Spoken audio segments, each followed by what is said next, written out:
Good morning, y'all. Today is Sunday. It should be fun. I'm actually gonna get together with one of my buddies that we work together. I actually just met him this storm, which was early May, probably like May 6th or something like that. Anyways, we're gonna get together. We're gonna go to a beautiful park and try to meditate together. I've recently just started really diving deep back into meditation, and I just think it's cool. We started talking, and he's just like, hey, maybe we should try to get together, go to a park, get into nature, and just try to sit down under a tree or something and meditate. And I thought it was a great idea, so we're gonna get after it. So what's in this, Jose? Lemon juice and pink salt. What is it? Pink salt, yeah. So it's lemon juice with just pink Himalayan salt, right? Yes, All right. Cheers. Cheers.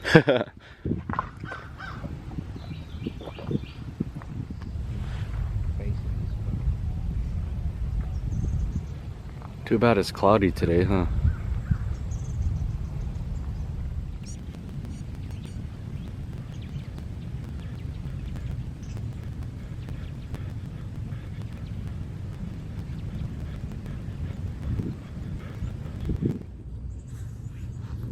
I think this is good like this. Yeah. It's different levels, but you also, as you go, you meet people like you and myself. If I didn't meet you, maybe I won't start meditating again, and then I won't feel that I was meant to start meditating this storm, this, as soon as I got here, because it's hard. The work is hard, the money wasn't right, so I'm kind of stressed out. And then once I met you, it's like, man, I should get back into meditation. And then boom, So I have so many. The question is, how is the meditation compared, like the ones that you did in the past to these ones that you're doing now? Same thing. But they're powerful, or they were more powerful back then? I feel like it's stronger now. Okay. I think it's really strong now. The thing is, because now you're more mature. Now you went back again to your roots, where you really want to pursue. There's something behind it. That's what triggers that. This deep inside of you that you want to search to see where it takes you. Because the unknown is what's really what we're all about. We should be just always looking to the unknown stuff, not the normal stuff that we all know, because it will take you to the same places that you already been or other people has been.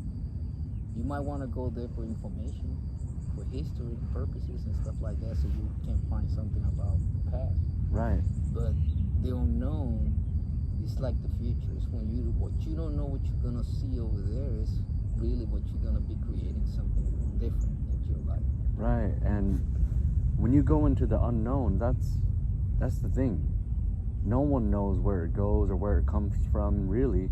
But when you feel it, no one can feel it for you. That's a feeling that you're having for yourself, and you're like, whoa, I like this, so why not go for more of that? And like show other people too. Right, yeah. Experience, huh? Show and help other people. That's kind of what we're doing now. And especially when you start, like, the knowledge that you get about this, we started doing all of this not only because it makes you feel good and in your mentally health, right? It was because of our physical health. I needed to change my ways, and it all like came together, like connected the dots. It's like the diet took me to doing exercises again, and the exercises made me think, I need to eat a little bit more healthier to see where it can take me. And I continue to change the habits and change it just a little bit. That when you get to a point that you start looking more into the fruits, the stuff that you eat, and what helps making more understandable, more knowledge. And when you find that there's more information about the oranges that it could be doing good for you, so you think, what else is out there that we don't know of, that we haven't been told, that probably they say that the grass is just grass, but look at all the different grass that there's growing right now. It's probably a lot of medicinal stuff out there. Right. You see, and that's what I want to be learning. Not the same stuff that we all know. If I want to be putting up a channel, yeah, I will have to know about that. But the information that I want to put up in the channel is the stuff of this, you know? Right, the stuff that nobody's looking at.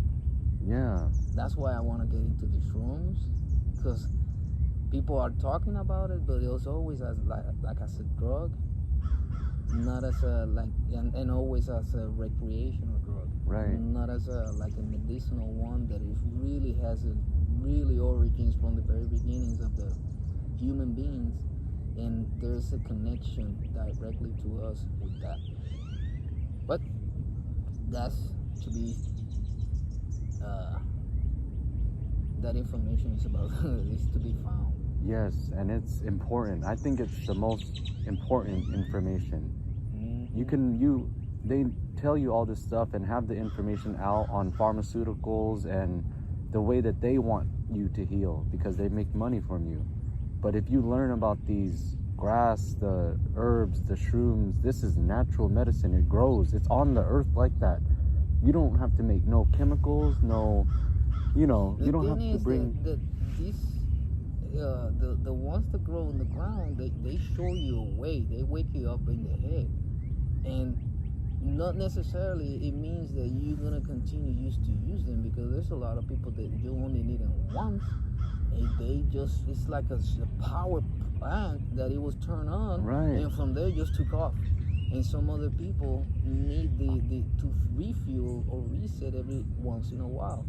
People might be every quarterly, like every 3 months. A little reset, so you feel like you're back again connected to the earth, to nature and everything, so you can make better understanding of what the decisions you're making. Because like right now, when you're only thinking about work, or the money that you made, or how you're gonna be spending your money, or the truck you're gonna get, whatever. Right. You don't think about nothing else. You just lose sight about even your health and everything. Yeah, exactly. And that's the most. It's other than the mind. Yeah, other than the mind, your health is the more important thing, because if you don't take care of your health, your mind first, and then also your body, you can't do anything else. You can't work, you can't support your family, but when you keep it all healthy and strong, and especially train your mind to meditate and open up a little, it makes everything better. Continue. I'm just looking over here for the next one. Yeah, no, this is amazing, Jose. I didn't know that I was gonna do this, coming to this storm. That's what is all what I say magical about these type of lifestyle, because of things like this is make what things happen. It's like I don't know if over here or your people in your your people from Utah, they have the same experience like us back home. Man, I'm just getting lost right now. Oh yeah, no.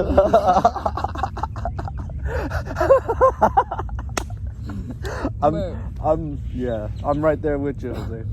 No worries. Let me just get back. No worries. Let me get. Oh shit! It was just a little. This shit is strong. Oh, dude, that's good. My shit is so strong. Hey, do you finish with yours? I want you. Oh yeah, no. You cannot try, right? No, I already. Yeah, I'm good. Okay. Yeah, I just put it out and finished it over here. Yeah, I can't try, or else I would. I was gonna say, fuck, man, I got lost. I get lost too, Jose. It's kind of hard to keep a. But usually this is one of the things that I learned, like when you're stoned, like my wife used to say, you don't, why you want to be smoking like that all the time? Look at you, you can't even talk. But then, I don't know how many months passed, then she was like looking at me like, this motherfucker won't shut up. Oh. But then I get lost sometimes, and I'll tell her, hold up a second, like, just give me a minute so I can get back on track. And I will get back on track, and she'd be like, And I used to tell her, you remember when you used to tell me not to be smoky because this and that? How about now when we have a real conversation when I Right. was stoned? And she'd be Oh. like, yeah, I gotta give it to you. Yes, exactly. Because this is a tool to unlock your mind. It brings you somewhere where you normally would not be. When you're sober, your train of thought is different than when you're high or stoned. Yep. It becomes more open. Things you thought you didn't remember come to your mind, and you start putting things together that makes perfect sense that you wouldn't. That's why people, the artists and writers and authors, they like to change their perception with cannabis to bring out the creativity. It's still them. No one's thinking your thoughts for you. It's still your subconscious. But the thing is, I wanna go into this with you because every time that we do this type of thing, that we like get together and we talk, like right now, we having a moment over here that we're doing it, but you start like getting into the zone when you are like high because you're like getting the stage of the meditation. You will start feeling already like, okay, I'm feeling high a little bit, and you start feeling the movement like this, that you, okay, I'm feeling it. But it's because it's like a type of meditation that I've always been talking about. They said that's a 40-hour or whatever after, like the feelings that you get when you smoke, when you get high, what it feels like. But I think it's meditation, because when you just close your eyes and just feel everything around you, you feel that everything is amplified. You can even just close your eyes and just listen to see how far you can listen to. And that's meditation, but that's active meditation, and you are doing it while you're high. So it expands more of it. That's why I wanted to do the meditation over here and show you how it feels when you prime your body with a little breathing exercise and taking the lemon and everything, the fruits. Feels a little bit different, like stronger. Oh, you're absolutely right. It feels stronger. Like just the energy. And now like when you were saying, listen as far as you could, I don't just hear birds. You can like hear how many birds, maybe a dozen, and then the water and people fishing and a crow, like, like just how far am I going? And then that's almost like a meditation. It's your energy, or it's your sight, but your soul's vision. It's you're using your senses, but you're using also another type of senses that you're not aware that you have, like with you. Right. What I'm trying to say is like what you can see or hear is not, but this time you can hear, but you're picturing how it would look like because of the surroundings that you already look around, or you will like make an assumption that it sounded like near the shore. But these birds sounds like they're flying through the trees because I can hear the breeze.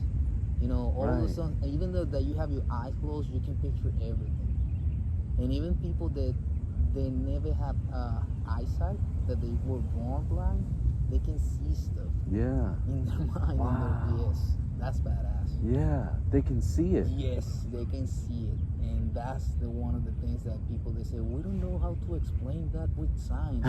There's no explanation. You can't. For it. There isn't. You can't even put into words, even if you tried. Yes. It doesn't exist in our vocabulary. It's just that we have to believe who we really are. We are magical beings that we just don't know it, and we're learning about it. We're learning about it for sure, because the magic, that's just the word, but it's a feeling. Yes. It really is a feeling. And Yes. you realize how we were talking by the cars. Sometimes you can think back and think about when your life shifted a little bit, or that magical moments. And then you're like, oh, that was magic. I remember the feeling, so. Yeah. There's a lot of things that you're going to make a lot of connections with your life, and when did it change, and how did things happen. And then you'll be laughing because, oh, shit, they were there all the time. Exactly, yes. And you'll be like laughing, and then you'll be going back to places, and you'll be like, well, I should be looking at this again. But there's always information that is presenting it in front of your eyes, and you will have to look at it and to see what other thing you were missing, that you need to go look a little deeper for a different area that you need to see again. That happens to me a couple times, and I realize I can see like different angles of situations. That's how you come about. That's what I always say. When you see something, try not to look at it like as close as we are, like with the things. Try to look at it like outside the building, looking at like we were somewhere. Yeah, and not just outside the building, but on the other side, looking at this angle and this one, then you're gonna think, oh, here's the access, or here's the metal. PDR is the same way, just as life problems. You know, if you have a dent that you can't get out, that's the same as a bill that you can't pay. You just have to figure out how am I gonna solve this problem, you know? Maybe you go do a couple of, you know, door dings or sell something or whatever to solve the problem. I don't know, but I really know that it's how to control the mind and how to learn how it really works. Because if you know how it works and you know the other stuff, which is so simple that it's easier to live our lives. We complicate things. The way we live our lives right now, because we everything that we have or we know, it's embedded into our DNA. And in order for us just to come back from that, we just gotta adapt little by little, by going through the cycles, and then you will start making a difference on yourself. You are trying to improve. I want to be a better, you know, listen to other people, better listen. I want to be a better, you know, I want to say, as for me, that I want to be like a good teacher for a lot of people, because I want to teach people how to do stuff that they don't know about, that they're missing out. That's why we're here.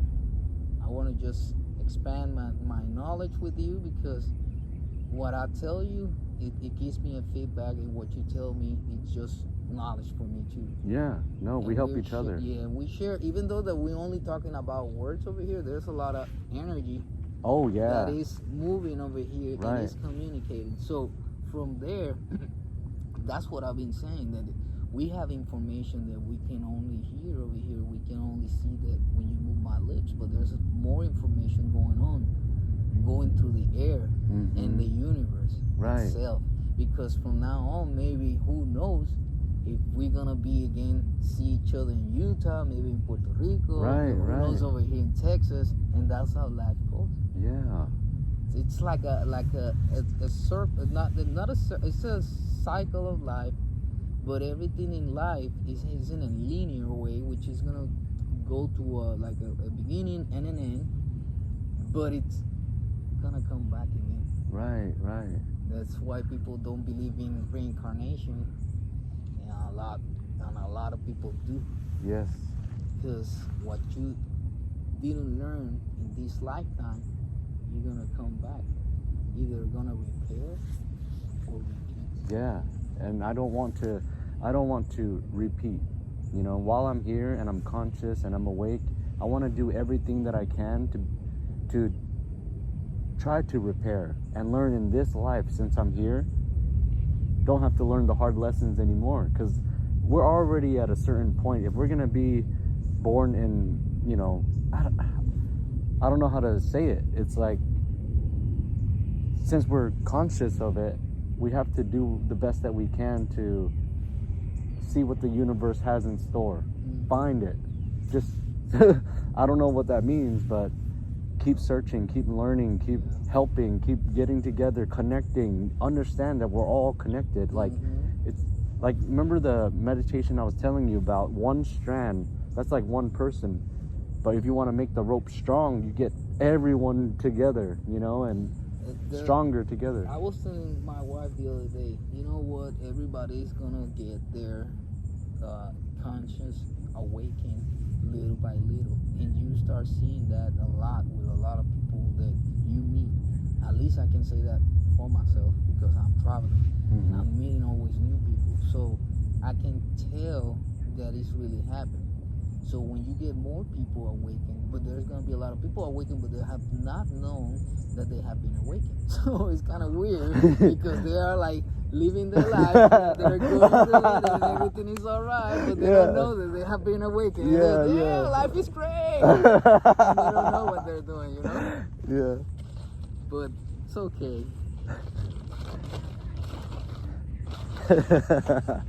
That is so funny. They don't even know that they're awakened. But what happens when they realize? But I guess they follow their path right away. But in between, who knows? That's what I'm saying. I don't know. I don't really know because I haven't met no one like that yet. But I think you're one of those guys. Oh yeah. Probably was awakened and didn't know that yeah, it was awakened. right. I know, cause that happened in like 16. Hello. And perhaps 16? perhaps I am. Oh, in 2016. 2016, not 16 years old, but perhaps I am because I do feel that way. You know, I don't think my eyes closed. I don't think my mind's eyes is closed by any means. I think it's open.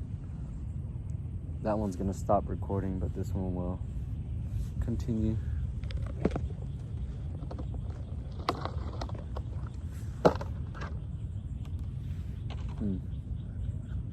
Wish I had like a remote or something. Maybe right before we start meditating. Oh no, because the meditation's boring. This is actually the good part. Like when we're talking, you know, because the meditation, we're just sitting there. Yep, you're right. And it's funny because as soon as we stopped our conversation, this stopped too. Collaborating. That was crazy. What was that one that you smoked? Is that hybrid or is that a I think it's indica? indica. Or oh really? Are you gonna what? Are you gonna go to Larry's barbecue? Yeah. Yeah, me too. Okay, that's good. Oh yeah, we're gonna talk a lot tomorrow too. Oh yeah. We're gonna go into work half day. Really? Yeah, I think so. I don't know. I don't know if I feel like I want to work just tomorrow. Yeah. You know I will be leaving, right? Yeah, so in like 2 weeks or a week and a half or something. Yeah. Why is that? Weird. Cause I gotta go work with the guy I've been working for the last 4 years. Oh really? Yeah. He called me. He called me like a couple times this week, and I told him, man, I gotta help him out.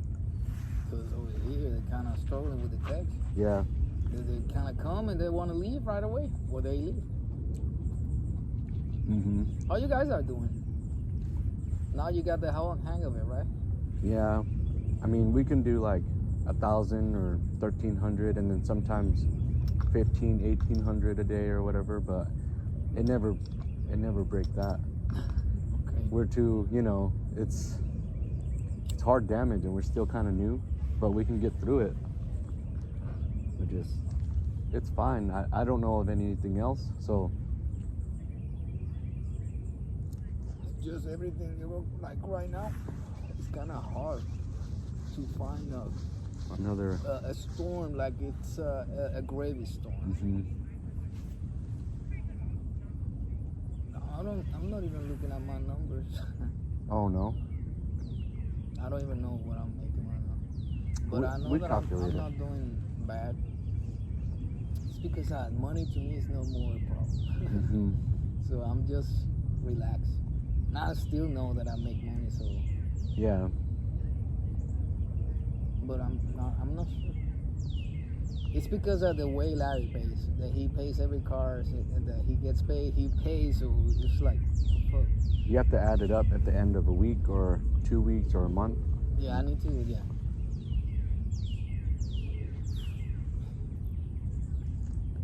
But I think I'm making the normal stuff like 20 grand a month. That's about right. You're fast though, and good too. Me?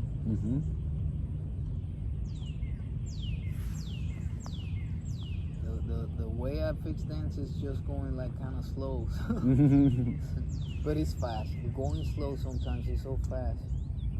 Especially Slow if is you're fast. Yes, especially if you're listening to the right type of music. Mm. I don't know if you were listening earlier when I put the music. Yeah, that type. Yes. Mm. It changes the music, like different type of beats and stuff like that. But it's that type of music that it gets you focused so bad. What's that called? It's a playlist in Apple Music called Pure Yoga, or something like that. Mm. But it's amazing. Everyone that I have listened to it, like because I got the big speaker that I was talking about is back home. Mm-hmm. So I've left it over there, and I was trying to get another one, but it's nowhere near that I can get one. So, and then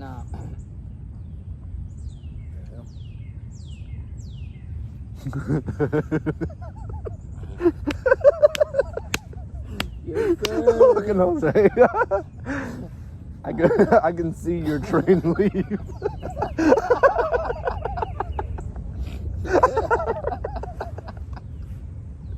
I'm like, what the hell? Damn. Yep. It's hard to keep it.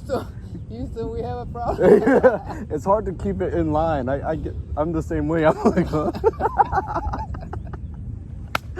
Oh man, it feels so good. Right? Yeah, that's funny. Who would have said? Man, who would have thought though? You know, when you get to a storm like this, it's, you know, the work's hard, but again, everything happens for a reason. I never experienced anything like this, you know, and the priming and the fruit, and then, you know, cannabis. So it's like different, because usually when people talk about cannabis, it's just recreational. You know? Right. Let's smoke it. You don't have it's not like this. But this is different because this is from the earth. And when another thing, we always say grace, you know, like namaste. You know what namaste means? Right? Yeah. It's I respect you.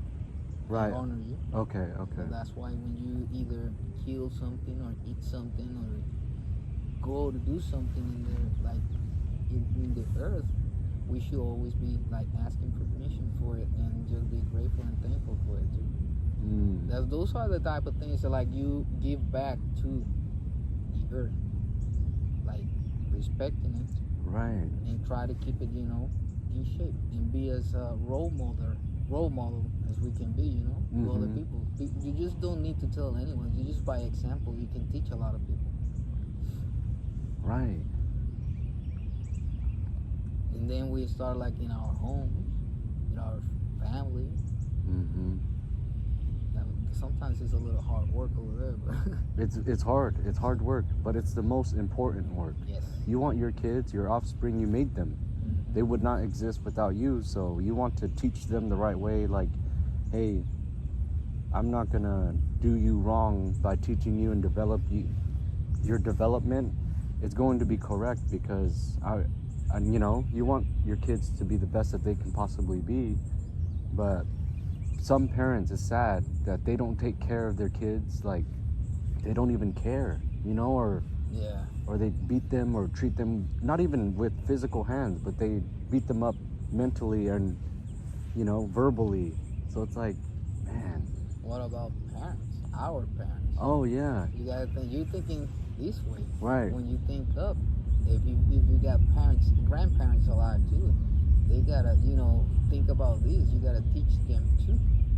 But they're so in their old ways. It's so embedded on them that it's hard. They know something is going on. They can feel it too, and some of them. But how are you gonna tell someone what they need? It's not what it is, you know. It's a little hard. It's gonna be really hard for them. Yeah, because you have to change their mind. With the kid, you're just building explaining it to them. Yeah. You just gotta like. That's you how move it goes to in. another city. We have to move, pack up, and that's it. There's no more explanation. You just change the format, and that's it. Right. Which is not good either, because everything in life needs you to explain to us. That's why we are so like out there, just making the wrong decisions all the time because we don't know.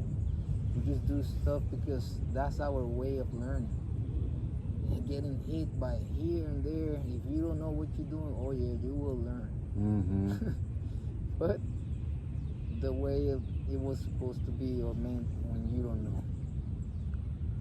That's why we gotta be a little bit smarter now and listen to our intuition and to our inner voice, Mm-hmm. which is the one that I always avoid. Why? I don't know, because I was like, the hell are you talking about? Shut up. Right. Yeah, I right. was like just doing whatever. Sometimes I would listen to it and I was like, yeah, you're right. I'm gonna do this. And you know, when did you start listening? Oof, man, I think when I got caught in 2018, I think. 3 years ago. Yeah. I got caught by my wife and yo shit. I'm talking. I won't put that in. Okay. I I never. got caught by my wife cheating and stuff like that, and that's when everything just went. I started feeling sick, and she started feeling sick too. And from there was a lot of situations in our lives. Like it was like, man, how this could possibly be. So then in 2019, I went twice to the hospital thinking that I was dying. I wasn't dying. I had panic attacks. Oh. So that led me to change the ways of like thinking and the ways of health eats and the stuff that I was doing. I was already doing cannabis back then, but I wasn't doing it maybe on the right. I was finding a lot of information, but the stuff that I was eating, I was still doing it incorrect. Once I detox, I think in 2019 started the journey, or maybe at the beginning when the pandemic started. I was already detoxing a long time ago, like months before. I think it was already like 5 or 6 months. So when you detox your body, you already like stay away from stuff that you don't want to be eating no more, like sugars, no nothing like that. No, you don't want to be eating no flour, no nothing. Right. Because it's not good for you. And I know, at least for myself, how I was feeling because of the stuff that I was eating. It was like, I will eat, I will get like stuff, but I will feel like shit. I don't feel in my optimal conditions. So I was like, and fogginess in your brain, which is like make a decision making. Even though that I'm now always like smoked and stoned, I'm always focused. I'm always alert. Even, I think I'm more alert when I'm stoned. Even though that sometimes I lose my train. Yeah. I miss my train. Dude, yeah. But I'm connected, and the information flows like crazy. But it's because cannabis does that to you too, because it's a psychedelic, and it makes connections in your brains and neurons that it helps you out just like more rapidly. Go to your brain and access information, even information that it's not pertaining with you, with the universe, but you got access to it. Just when you're connected and you start talking stuff that how did I say that if I never talked about that before? And that's when you know that you're getting information directly to you. Did that ever happen to you? Yeah. All the information that I ever listened to podcasts or YouTube or books and stuff, it goes in there, but I don't know where it goes and if I retain that memory or not. But when we talk about stuff that I feel like I'm meant to talk about, like this and spirit and just connection and family and whatever, just the good things in life, then I speak freely. Like, they say, if you were to go on stage and give a 30-minute speech, what can you talk about? What would you talk about? I would more than likely want to talk about human development, whether it's mentality, spirituality, physicality, it doesn't matter. How are you gonna make it your best life possible with all of your being? That's it. If you're a dad, how can you be the best dad? If you're a brother, everything, just be the best that you can. And like you said, show by example. If you're trying to give it your best, maybe somebody will see and do their best too. They're like, oh, he's doing it, he's trying, I'm gonna try too. So it's like, and what do you like? What do you want your life to be like? It's like, I want to model the people that I respect, and I have a lot of just admiration for.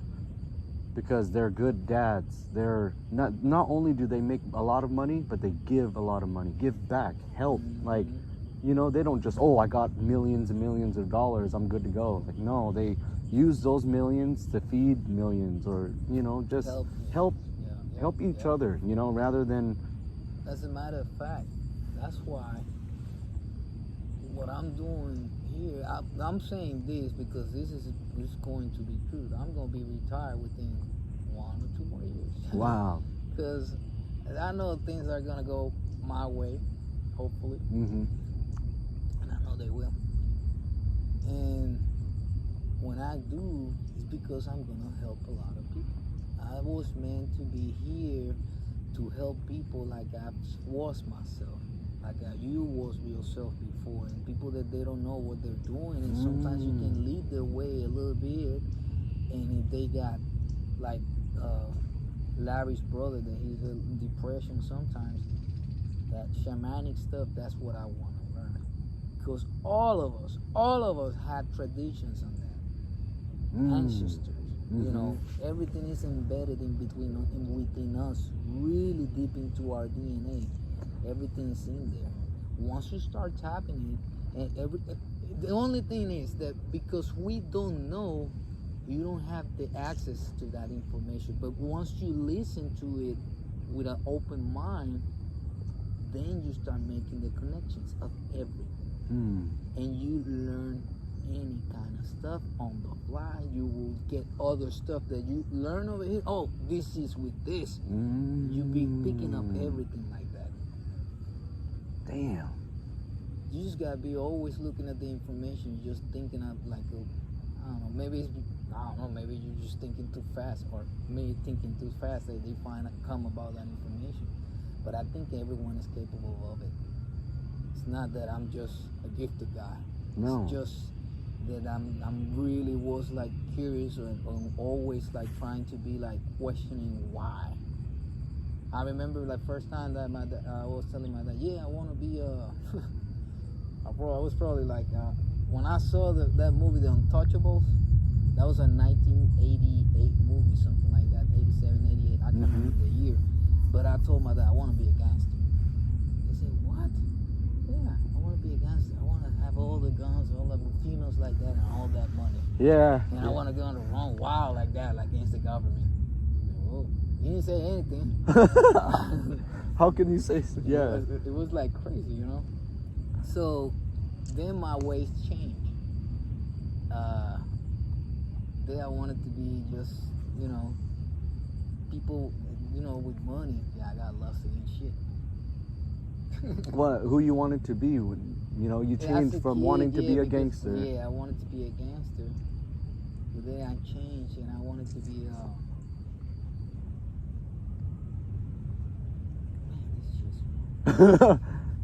Probably be what you're doing now. You know, somebody that understands that you're calling and you're listening to yourself more. Like you had said before, you didn't listen to yourself, but now that you are, you're coming into your life path and your own more, because you're helping me a lot.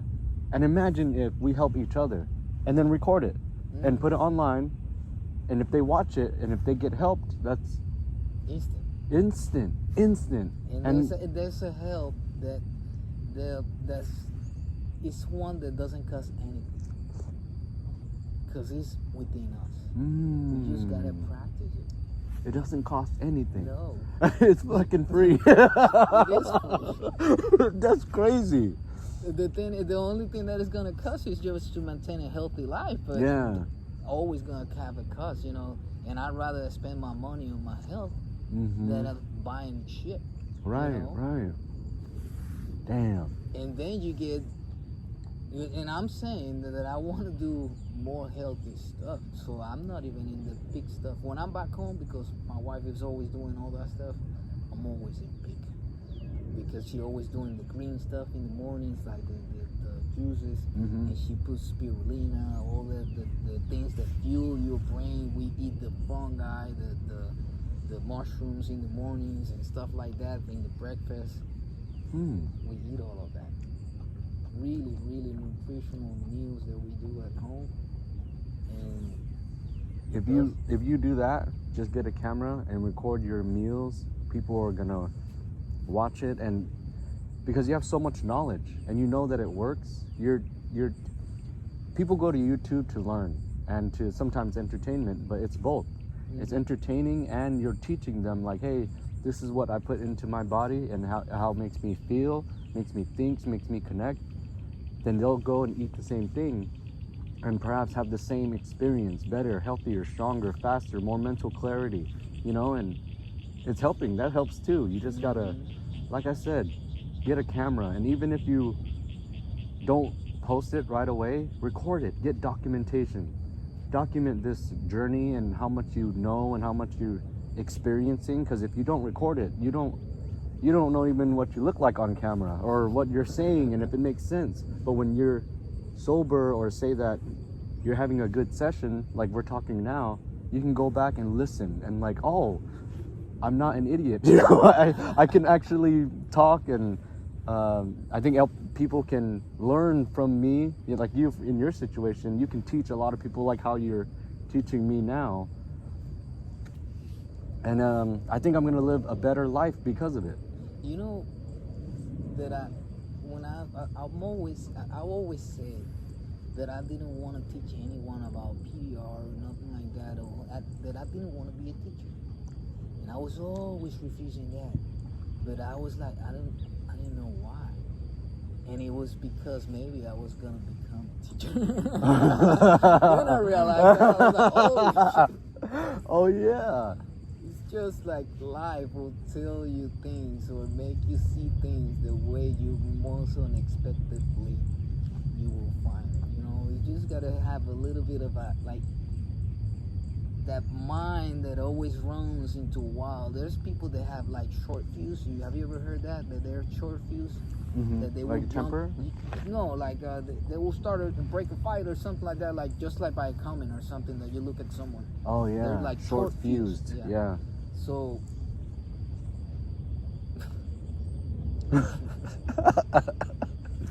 that's okay, Jose. that's why I love being like this. Yeah, dude. I wasn't like this, man. Before I was I was like a soldier, I wasn't so GI. I wasn't being like this, but I always think about, man, what people would think. Shit, I shouldn't be over here doing this and that. No. I want to respect people. We all got liberties to do it. We ain't hurting anyone doing this over here. No. Talking you're not. And I think it's okay to even forget your train of thought or what you're even talking about, because every moment is a new moment. So that train of thought, it was meant to leave. Now you're supposed to live a new moment and a new conversation and a new, just... Do you know how that works? Or have you heard it? I think in Dispensa talks about that when we create new memories, it's creating new spaces, it's flowing energy. Mm-hmm. And it's creating another moment inside your life. It's like that movie from Disney. Dang it. Not Soul, the other one. That is the one that is from.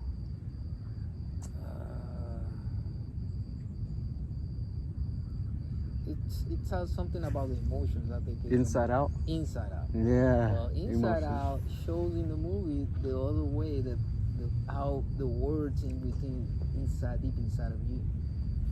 And I got lost in the shit. I can't remember that movie.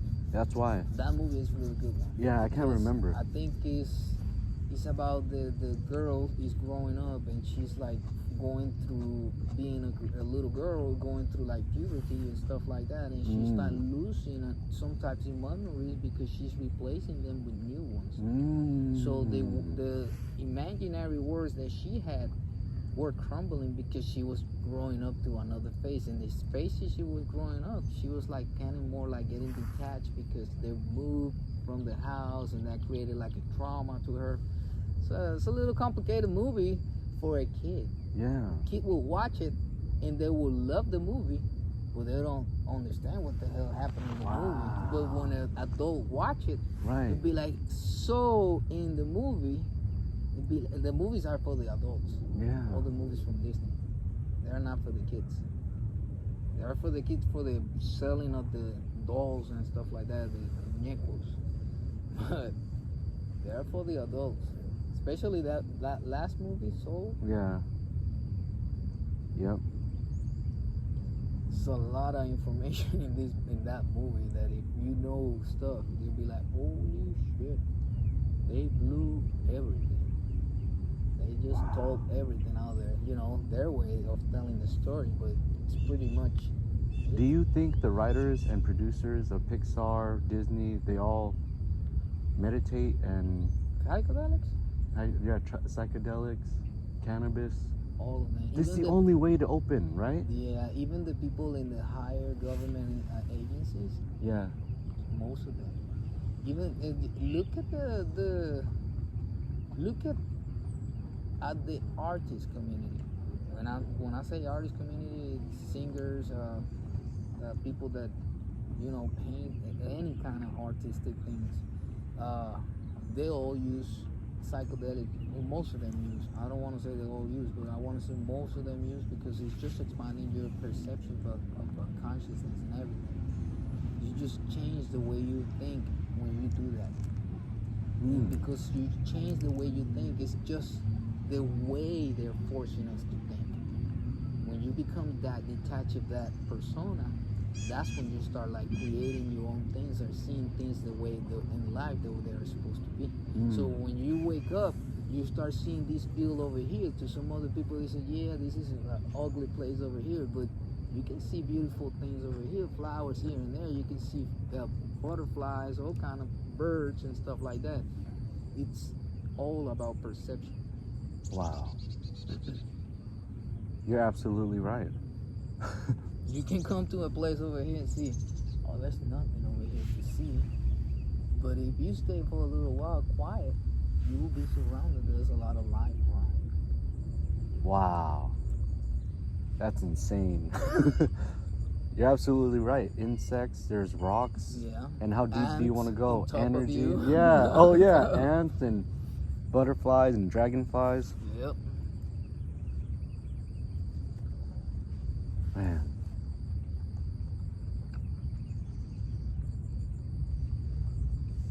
It's like people, I don't know if I told you this one, but it came to me. I didn't read this anywhere. And I was like, man, hold up a second. Why people claim that they're from this country and they're like, no, that we're Puerto Ricans. No, that we're Americans. No, that we're Mexicans. No, that we're Germans. No, that, they claim their country, that piece of earth, they claim with their name. But guess what? It's the same earth.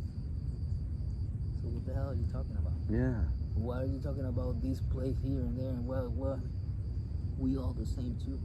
If I cut myself, I'm gonna bleed red. I'm not gonna bleed blue. No. Maybe there will be someone out there that can bleed. Yeah. but we're all the same. So why we're creating so much, boundaries, so much discrimination, so much difference, is because they want to keep you thinking that way. But when you meditate, you see that those are no boundaries at all. It doesn't exist at all. It's just when you have the wrong way of thinking or seeing things in life.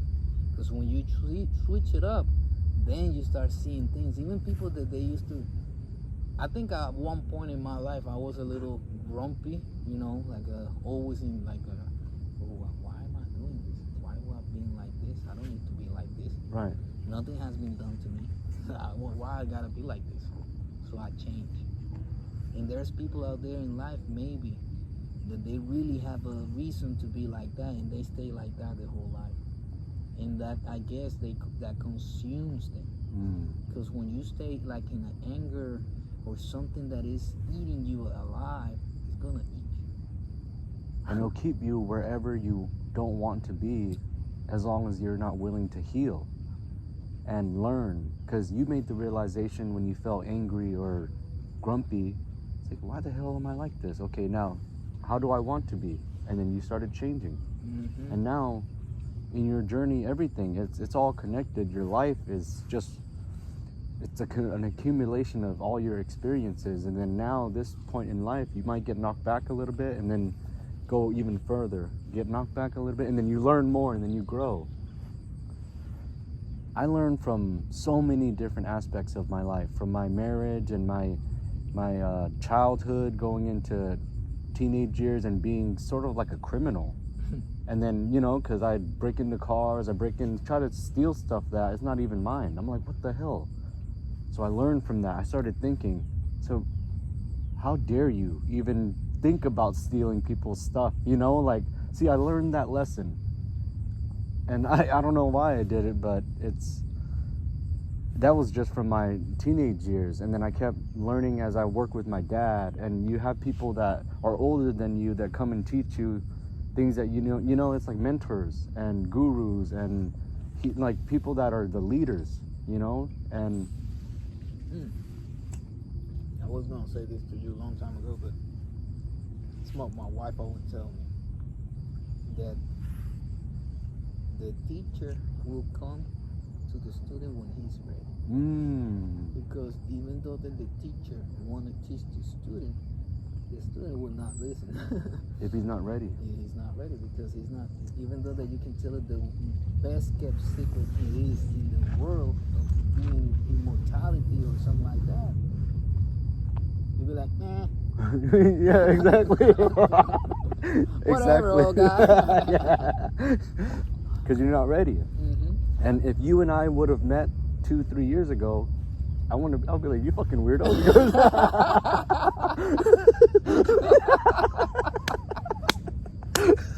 Because I wouldn't know. I wouldn't have gone and learned and went through all of this spiritual growth.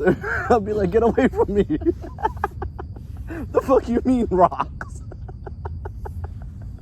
You know? So it's like, you're right. When the student is ready, the teacher will appear. You know? Yeah. It is funny, but you know it's true. It's very, very true. It's changed our ways. Because even though that I could have been an asshole too when I was back in the day, I changed, man. I want to be a different person. Me too. I changed too. And once you see the change, when you really do the change, you know, because people will fake. Sometimes you'll be like, yeah, I'm doing this, but you're doing the same shit all the time. Oh, yeah. And then you'll be like, no, you're not real. You need to be real 100% all the time. 100%, 24 hours. 365. Yes. Because whenever you get something in some situation, people is going to know who you really are. Right. Eventually it'll come out, and you have to look in the mirror and realize yourself first, like, is this just a persona? Am I really want to be a better dad, or do I just post pictures of my kids on Instagram? Or do I want to be a better husband, but I still don't help my wife with the dishes? You know, it's like, what? Come on. I don't understand how people get cut into conversations about, like, arguments, sports arguments. You know? Yeah. Now I get back into that. I was like, I never been a fan of. I like sports a lot, used to, but now I can't understand now why people get into arguments about the sports. They're not even athletic guys. I mean, why you gotta be commenting or criticizing that athlete? Look at you. No? Yeah. Don't be judging that guy.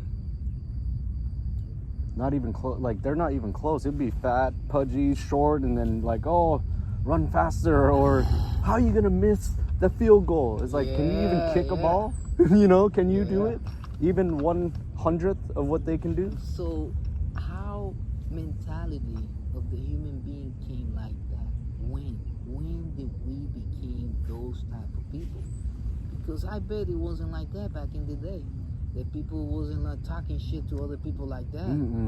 Wrong. And it has to become like that, like, I want to say kind of recently, not recently like in the last 10 years, but I want to say within a time frame, I don't know, maybe 15 years, you know, that they have been progressively changing our ways of how we perceive things in the way they teach us, either the media, radio, or TV. and they keep feeding us what we need to be learning about or what we need to be aware of, because everything else out there doesn't exist. So what is not out there, you don't believe because it's not your five senses. Mm-hmm. So that's why people, when you try to tell them what's going on, they're like, get the fuck out of here. These motherfuckers, where you got all this information? Right. And then they just be like, Well, I say, I always tell people, don't believe me. Just look at it for yourself, the information. Something that I just say, just cut your ear. Only that, just research it, and you will see that there's something fishy about it, or you will find a lot of information on what you just told. Right. It's not me making up stuff. It's out there. Yeah. And also the meditation is just another thing that I cannot make it up. When people try it, and if they do really try it, they say, holy shit, this shit works. Yeah, exactly. So It's real as it gets. I don't think of anything more real than the connection that you feel in a good meditation, and the information that you receive. Where does that come from? No one knows. Not even, scientists can't even get close. Well, the thing the scientists is because they cannot measure what they can't measure. It's like they can't see. But there's stuff out there that they can't see, but it's out there, and they know that there's something out there. What it is they just can't measure it. How to confirm the data. Right, they know there is out there. They know there's a lot of energy. There's a lot of about the stuff of spirituality, all the astral projection. They all know about that. The thing is that they cannot measure it. So they cannot measure. They cannot have the data to be backing it up. So for their science community, it doesn't exist. Just because of that. But if you ask a scientist that knows about that, he will tell you, yeah, that shit is real. Yeah, like that. Is it Gordon Griffith?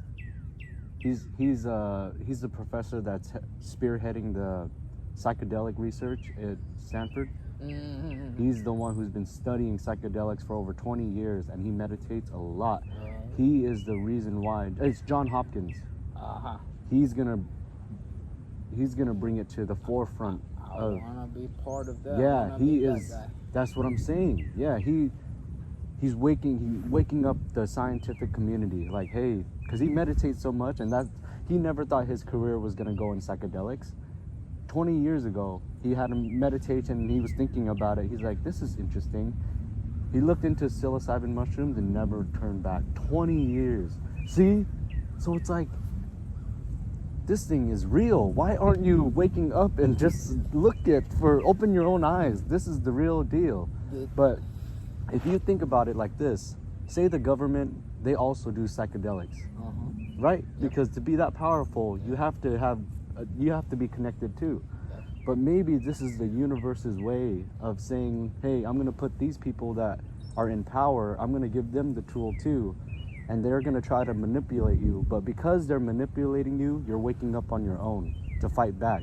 And that's my way of waking you up, is creating the government in order for you to, they're going to try to manipulate us, and then you wake up because you're like, hey, no, that's wrong. Well, that ain't right. I don't want to listen to that. And then... Well, it's something like that, yeah. It's a little more complicated.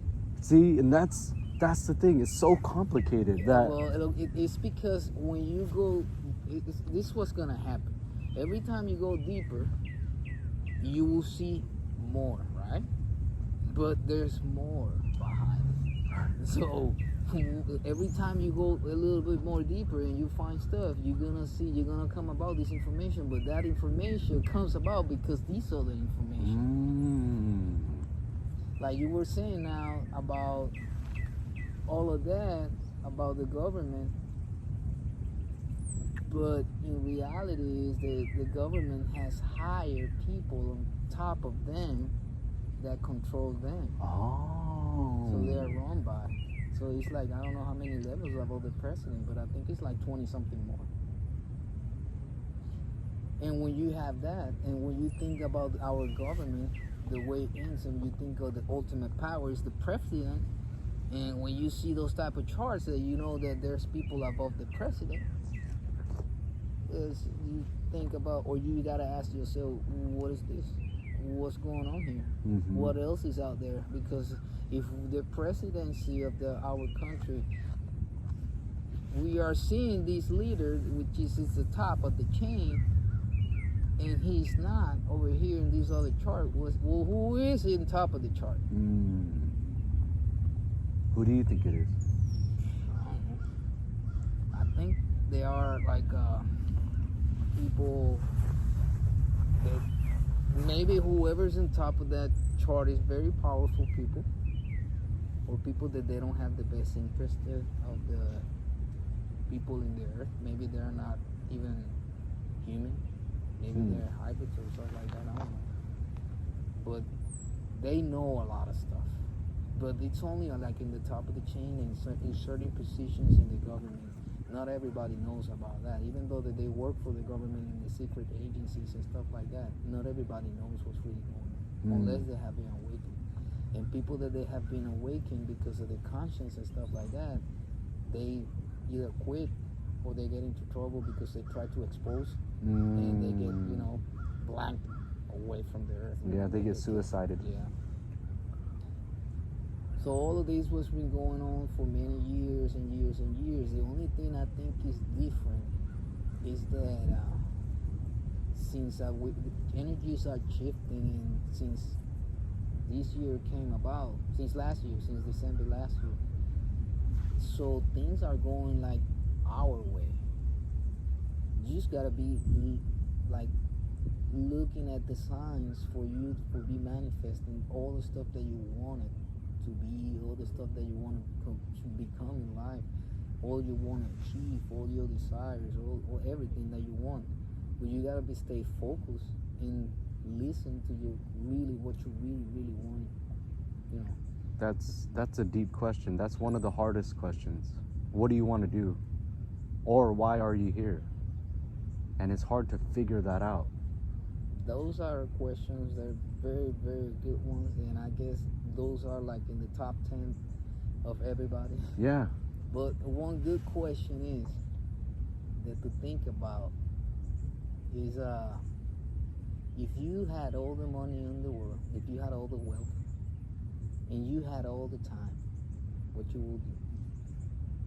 Wow.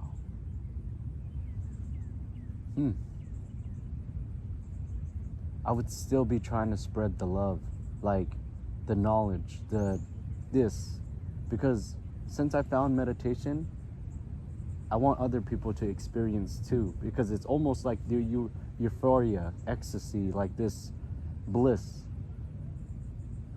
Why wouldn't you want to feel that? I want everyone to experience that, because when you go in there, it's not just a feeling, it's a lot of information that can help you, benefit you.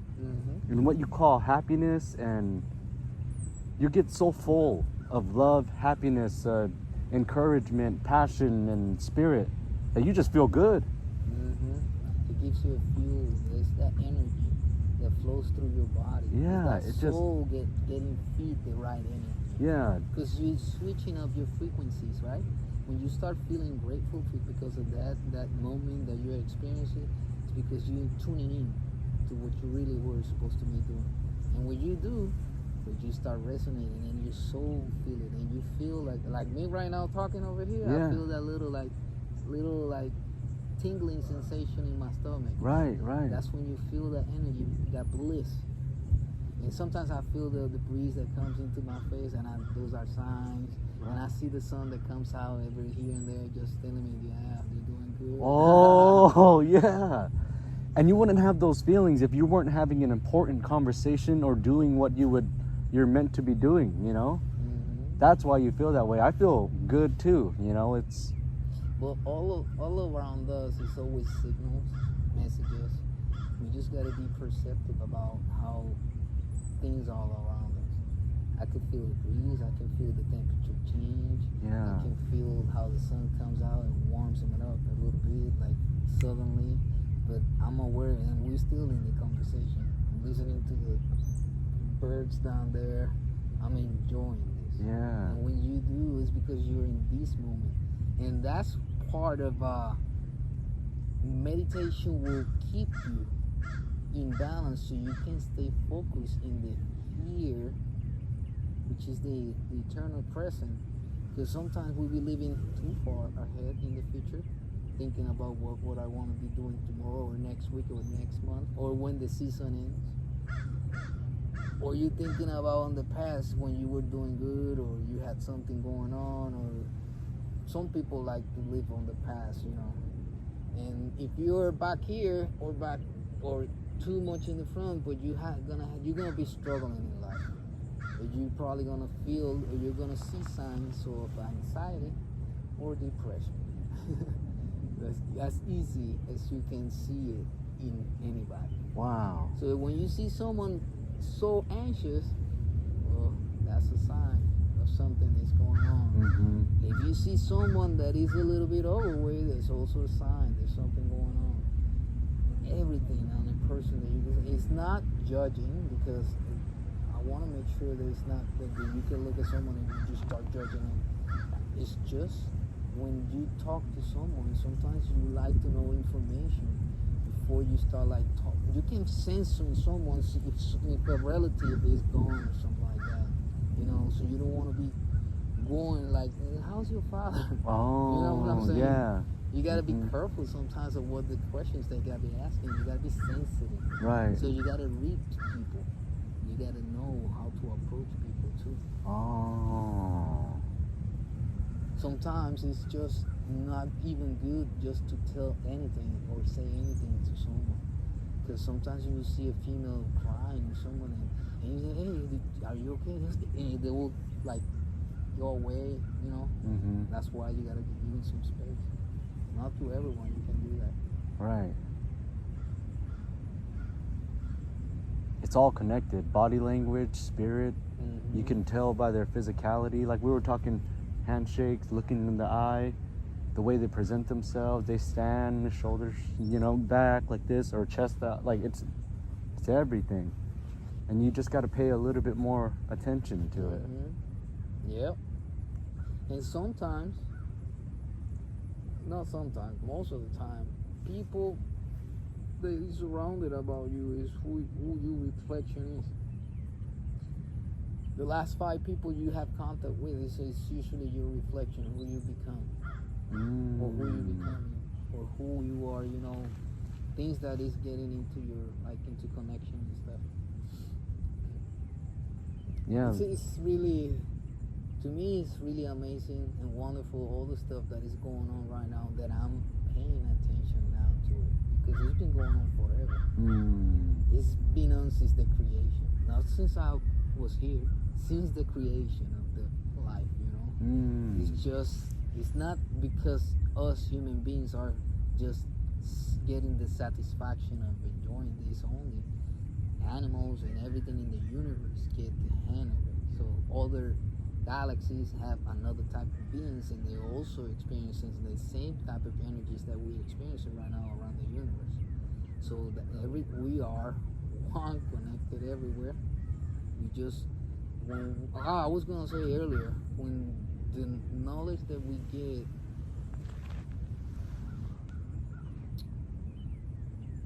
when I was explaining earlier about when you go this way and you learn about that information, but you think that is all about, but there's more information always.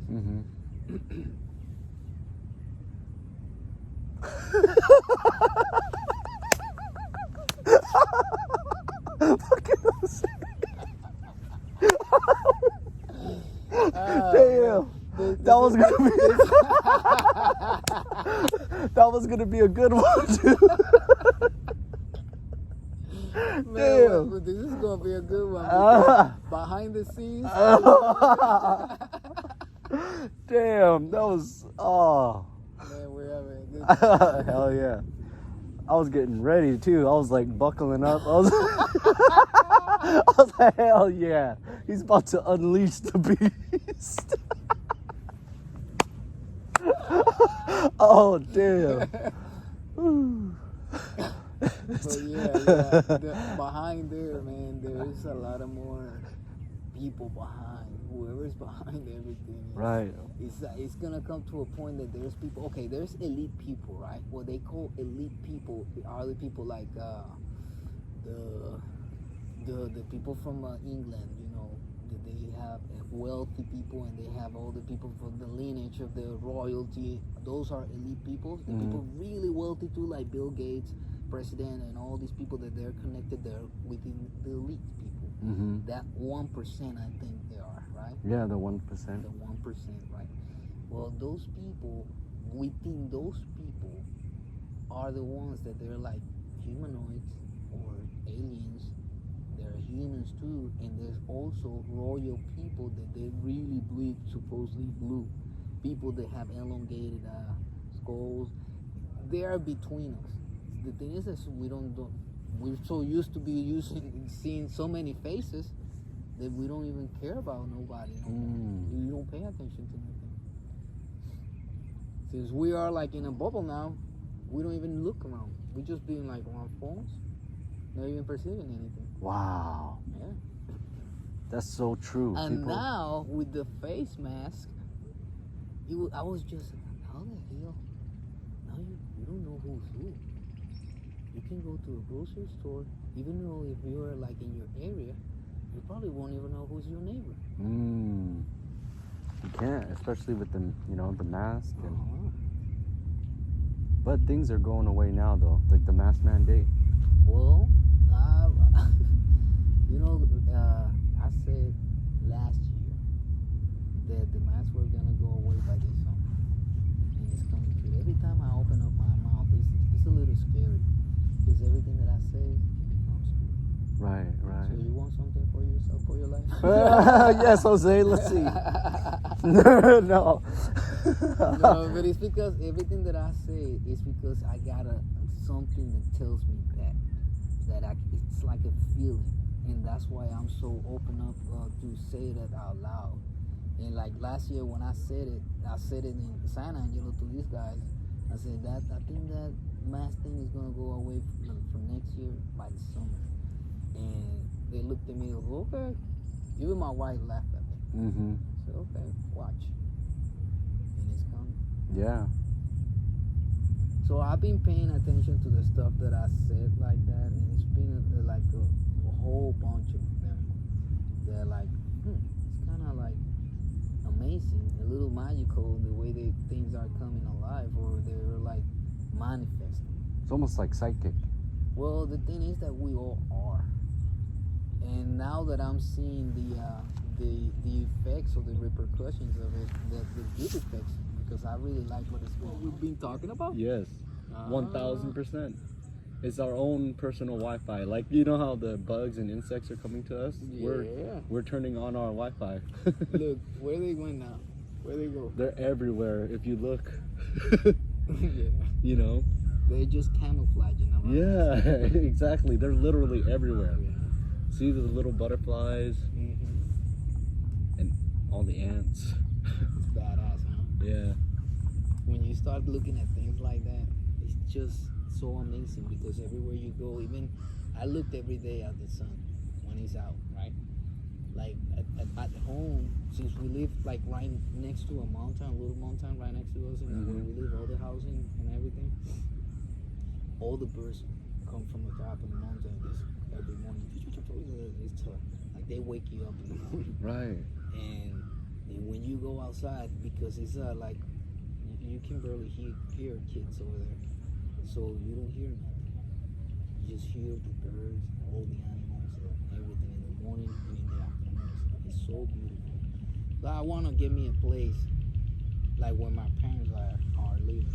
It's like in the top of a mountain, and you don't get anything like no neighbors, no nothing no more. Because you're on the top of the mountain. I want something like that because I like to hear this type of stuff. I don't want to hear it through the highways. I don't want to hear cars. I want to listen only to the birds chirping. I want to listen to maybe a body of water. I want to listen to maybe how a bird, not even that it chirps, but it will fly me over, and I could hear their feathers when they were flying over. Because when in San Angelo last year, I saw a flock of birds with my wife flying over us.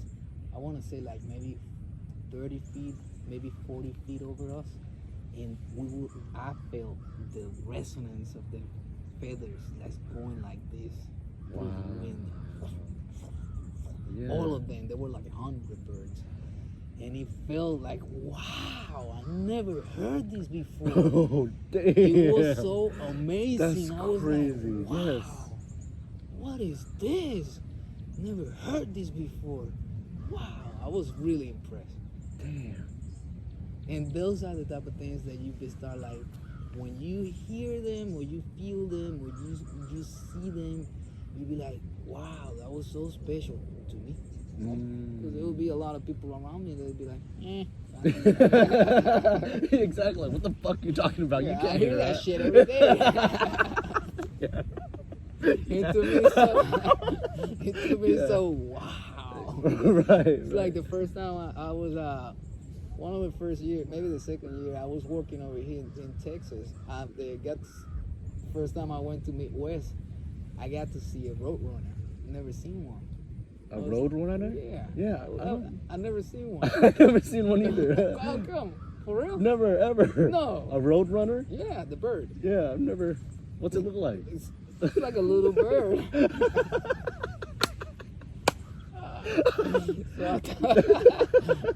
Well, the thing is, when I told this to the guys over here, they said, "What about it? How come you have never seen one of those guys? They're everywhere." So, well, okay, that makes sense.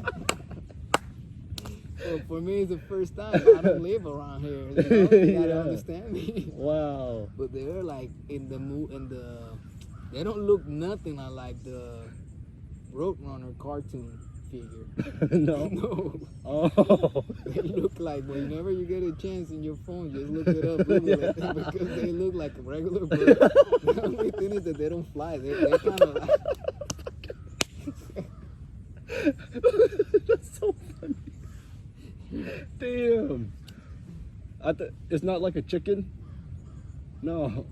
But do they fly? They don't. Just run. Yeah. Run fast like nothing. just like the cartoon. Yeah. But it doesn't look like the cartoon. No, it doesn't look like the cartoon. It's gray, but it's so fast. The motherfucker is so fast. Oh. They got documentaries about the Roadrunner eating freaking fucking diamondbacks, rattlesnakes. Oh. They'll fucking kill them, and they eat that shit too. What the hell? Yeah, those are some badass birds. Wow. So that's why there's so much interest in me of learning about nature, that we so just look around and we just look at things and we thinking, that's grass over there, or us, the way we work our body, the way we feel things, the way we're supposed to be like understanding what it really means when you feel something in your body, like a little pain here or there, or something that happened to you, that you woke up in the middle of the night and you went to the restroom and you say, "What? I never go out this late at night just to wake up and have a dump," you know. Mm-hmm. But all of that has meanings to it. So if you understand little by little, you will understand better about yourself and what's going on in your life, that you can better it up or just switch it up or whatever you want to do in life, right? But it's always in connection of what is really related or pertaining to us in our purpose with our life. Because little by little, even though that we don't see it or perceive it yet, because we are in a search of our mind, body, and soul, and our journey. And once we reach that, because when you really know what you need to be doing, you just focus on that, and you know your path. You just be going like that. You can walk through that lake. Nobody's gonna stop you. Wow. It's so powerful, but it's just something that you experience and you feel it. And I think if there's more to it, it's more like a blessing, because the way I feel right now, I feel real good. I feel like I'm in connection with the earth, with nature, with people, and I feel like everywhere I go, I make like a good resonance with the people. You know, I think that wherever I go, it's like I bring good luck to the places. I bring like a good energy vibe that people feeds of it and have good experiences of what life it should be about, like unlocking something that they have never seen before, because I just bring that energy and just tell about that and just whisper a little bit of that and then to see what's the reaction of people. And I get some feedbacks that they're really good of what's going on out there. That's my feedback, that people are getting their conscience a little bit shaken up, by the earth, what's going on. Wow. My wife was telling me, don't be talking to people, don't be how am I gonna start? I need to talk to people. I need to know what to say to people. I need to know how to approach people. I need to make the interaction. I need to connect. Damn. You need to just record. Record and put it out there. Right? It's just simple thinking. It's nothing really complicated. It's just us who really complicate things. Right. Because the way we see things is only through our eyes. It's the way we see things. So imagine 7.5 billion people just seeing the way they see their lives, like through their eyes only. So it's a little bit like individualism for all 7.5 billion people. But if you start seeing things the way it should be looked at, like as a collective, just for a little while, it doesn't have to be the whole 24 hours every day. So you start resonating like in a little bit more in tune what we're supposed to be doing. It's just remember that we meditate, recommended is twice a day. However time you want to put. It's 11 minutes, 10 minutes, 2 hours, or whatever you want to do. It's just that you want to commit that time, and you are the one that getting the benefits of it. It's like when you like the 10,000 hours for a master to get in an instrument or something that you worked at, that you when you complete those 10,000 hours you become that master. Well, this is the 10,000 hours that you want to put into the meditation stuff. Whoa, you're right. You will become the master. Whoa, because all the 10-minute they adds up. An hour, 10 minutes, 5 minutes, an hour, 3 hours, 2 hours. The more you do the meditation, the master you will become about doing the meditation, because you will continue to unlock so much stuff because of the hours you put into it. I wonder what the math works out to be if you were to try to master something in a year, or how many? No. You will have to just how many hours in a year?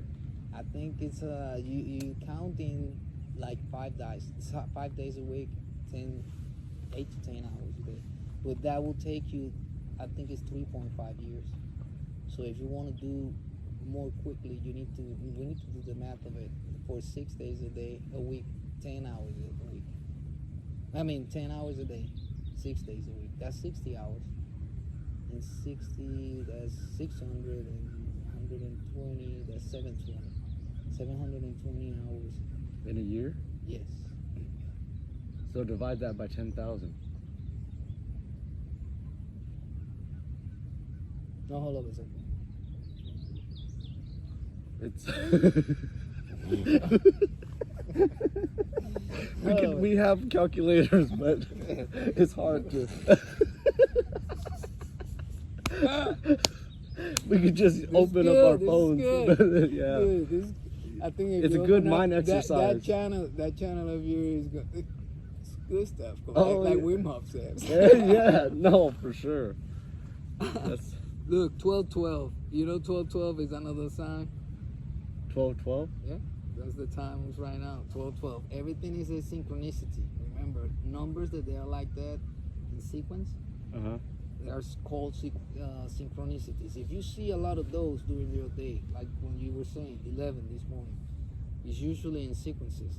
11, 11, 1, 11. You can get 2, 2, 2, 3, 2, 3, for all the numbers, all the way up like that in sequences. But when they start getting your attention, they will switch it up.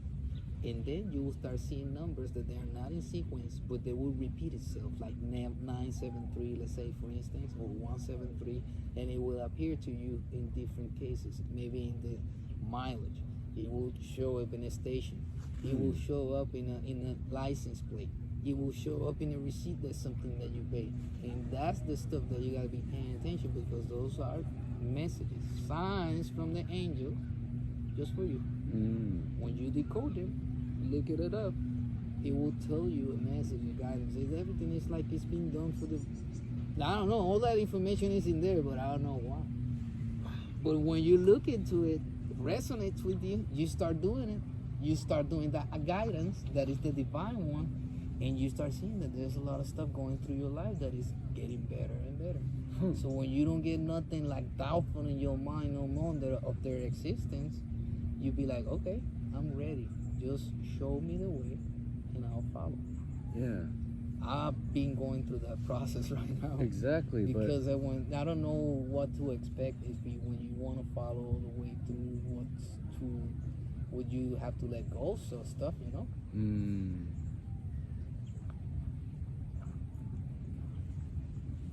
So I don't know how that works. That's why I want to meet people that they have my number, or they are like more into the spirituality stuff, to see what are the feedbacks on how they feel about spirituality, or if what I'm feeling that's it. Because who knows? I don't know if because I already know that when I hear about some documentaries about meditations, I don't know how you're gonna find yourself when you continue practice, that you're gonna unlock some stuff that you find on your own. So when you come to practice a meditation, or someone that talks about, like, for instance, Kundalini, and let's say, for instance, that you practiced it before because you came across of it, and you start like listening to it, you just get in tune with the frequencies, and you will feel it. So you already done it, and once you do it a couple times, you will get a hang of it. You will, okay, this is feel like wow, and then you've done it. But when you listen it in a YouTube channel, it is getting you like, okay, I just practiced that. You know what I'm saying? Yeah. Like I just did it on my own, and I felt it, and that's what it was called. Sometimes you be listening to what I'm trying to say, because it happened to me before. It's like when you're listening to a meditation, it stops, but it comes up another one, but you're not listening, or you don't know if it was a third eye meditation, or it will jump to another one. I think in my case, that's how I came across a Kundalini meditation. It jumped into that, and I started listening to it, and I just, I like this.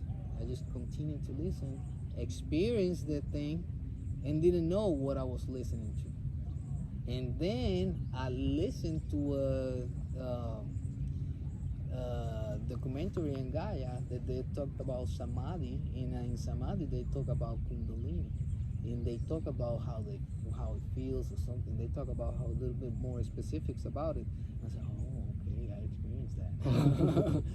That's crazy. Yeah, I was like, oh, okay. So hold up a second.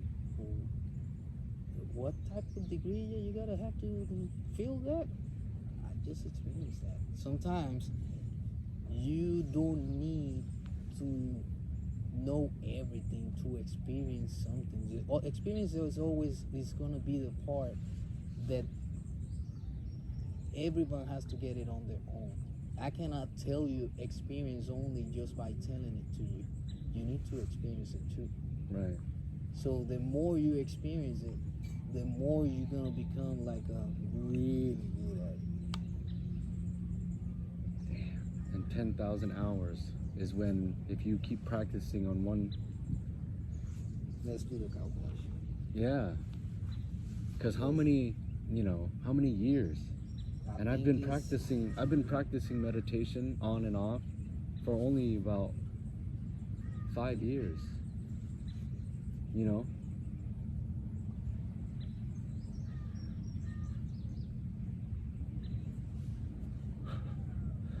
It's insane. Okay, if you put 2 hours in 1 year a day is 730 hours a year. So if you put double that time, like let's say for instance that you do 2 hours a day, so you get, what is it, 1460. So it's 1400 hours that you put in. So it's still gonna take a little while. So you gotta put more hours into it. Exactly. It's almost like you have to be doing it while you're at work. So you can do more hours while you're at work if you put the right kind of music, because you're gonna be like in an active state of meditation, but while you're working. Or you'll be listening to some stuff that is gonna stimulate like you are meditating, but you're also working, and that will get you more time. I know you want to reach your hours. Wow, that's amazing. So you're just in a constant state of meditation. Which usually, well, also the time that you put into cannabis is a state of meditation. That counts too. Because really, when you meditate, you are like more into like focusing, and you're here and now. You're not like, you probably, sometimes we lose our heads over there, but most of the time when you're talking to someone, you're here. Yeah. And you're more focused on what you're saying, and you're more like, sometimes we get more like, not me, because this is myself, but we get more like versatile with our vocabulary, you know? Yeah. So we use words sometimes that we don't often use when we get into those states. Right. Even when people write, if you listen to Terence McKenna talking, or when he's in his book, you will listen that the writing that he put in his book, it was something that it was meant to catch the attention of everyone, because the wording is so low, like nothing conventional about it. He uses really wording, like really specific ones, about like describing the things using really sophisticated words, you know. Yes. It's like an everyday, like from Sunday school words. Right. And you'd be like, wow, this guy is fucking Different. intelligent. Yeah, he's different. A good different. I'm Yes, and attracted to this. And then he's showing up in the way he put it out. Oh. That's what he's doing, you know. Even though he's a mycologist, but he's showing the eloquency of his words in his writing. Wow. Because he's out there, because he's a psychonaut. He's so connected, and he got so much knowledge because of that. Damn. And he experiences all of this traveling the world, you know, going to tribes, experiencing shamanic rituals, doing ayahuasca, and all kinds He of stuff. achieved it doing that? Yeah, all of these, man. Holy shit. How you come about? Well, he does all the, you know, scientists, but they did all that Holy shit. from the 60s or 70s. Listen to his book. Yeah. It's pretty good. Is Terrence McKenna? Terence McKenna. Terrence McKenna. Terence McKenna. He's dead now. And his brother With Dennis McKenna. Dennis. Yes. And another associate of them, I think, is Paul Stamets. Another guy that wrote books. But they're good people, man. They got so much knowledge about fungi, you know, everything about shrooms, everything about the edible ones, everything about the medicinal ones. How to collect them. Over here in the States, there's everywhere. We can walk around here and we can probably find something. Damn. Yep. It's incredible. Like, you have people like that. It's like they were put here to be in this exact position to give the knowledge in the way that only they can. You know, psychedelics and all this, it just brought them to the point where they can connect more and with their communication. And The thing is that psychedelics has always been around since the very beginning of the creation of the earth. So not the very beginning of the creation of the earth, but when the greens and the animals start to show around, because they dated back, they got fossilized shrooms dating back to 2.1 million or something like that years ago, that they were around. So humans don't even go that far, but that's a lot of time. Holy shit. So they say that the like I listened to, I can't remember, I think it was one of the McKenna's brothers, that they were saying that we evolved from the shrooms were our teachers. They were the ones that expands our consciousness and our brains per se. You know, that our connections with our neurons has expanded so much. That's what I think I heard in one of his documentaries, that little by little the humans or whatever that he was consuming the shrooms got more and more intelligent. And that's exactly what's happening. I don't know if we're gonna get bigger heads. I don't think the size of the head would change, will it? Because if it can continue to grow, it might. You're right. Whoa, that's blowing my mind. That's crazy. Imagine that we are now absorbing so much information and knowledge that it might change our bodies or something. I don't know. Appearance, and then we are the aliens. Well, we always been the aliens, I think. Oh wow, yeah, that's incredible. I mean, look, the world, the whole earth knows what to do, right? And everything has a purpose in life, except for the humans. The humans, we don't know what the hell we're supposed to be doing here.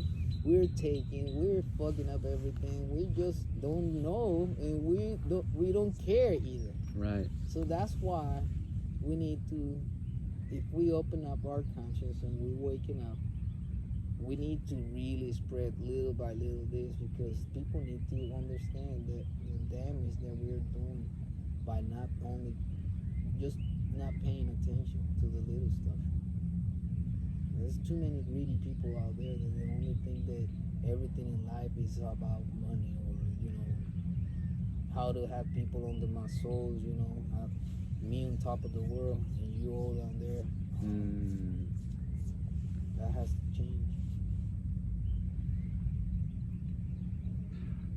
People get lost in the pursuit of their happiness and forget that if you get to a certain spot and the only reason why you look down onto somebody is to help them up, you don't want to ever lose that connection with other people, and understand that it's your responsibility to teach them what you learn. And if you don't, then that's like a disservice to everybody, all your community, and I don't know, just human beings. That's why it's good. I didn't even expect to record today. I didn't expect to bring out my camera, and I was just having fun because I want to record videos. And now our entire conversation is pretty much in memory now. It's recorded, so now we can save that, put it on YouTube or whatever. I'll send it over to you, whatever you want to do with it, and get the word out there. Yeah. Get the message, and then people are like, oh, look at these two crazy ass guys out in the wilderness, fucking perfectly nice looking trucks and cars, and they look young.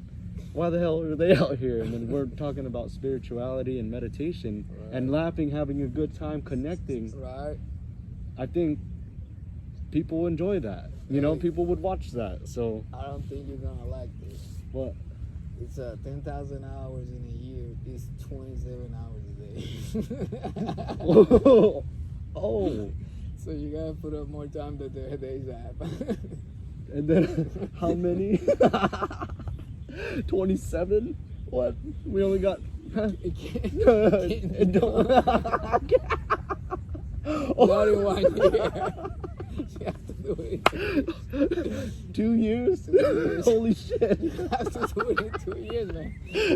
That's crazy. So continue to practice, and that's taking into consideration that you're doing 8 hours a day. Oh shit. Oh man, that's too much. Damn. Huh, so does that mean that I'm a master?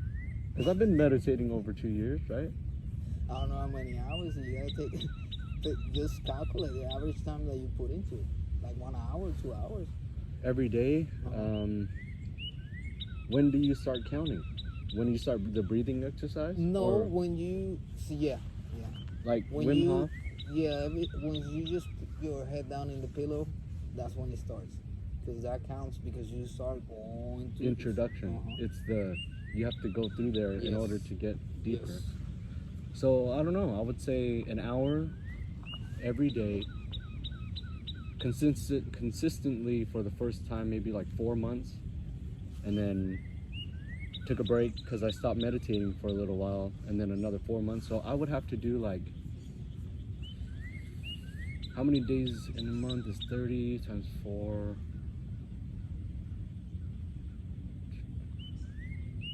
I don't know. I don't know how many hours I have in it. I would say Just calculate whatever you think you will do in a year. in a day, In a day. and then calculate 1 complete hour. it to 1 year, and then come back with half of it. Do you think it sounds right? A half a year being meditating and the other half is being up. Right.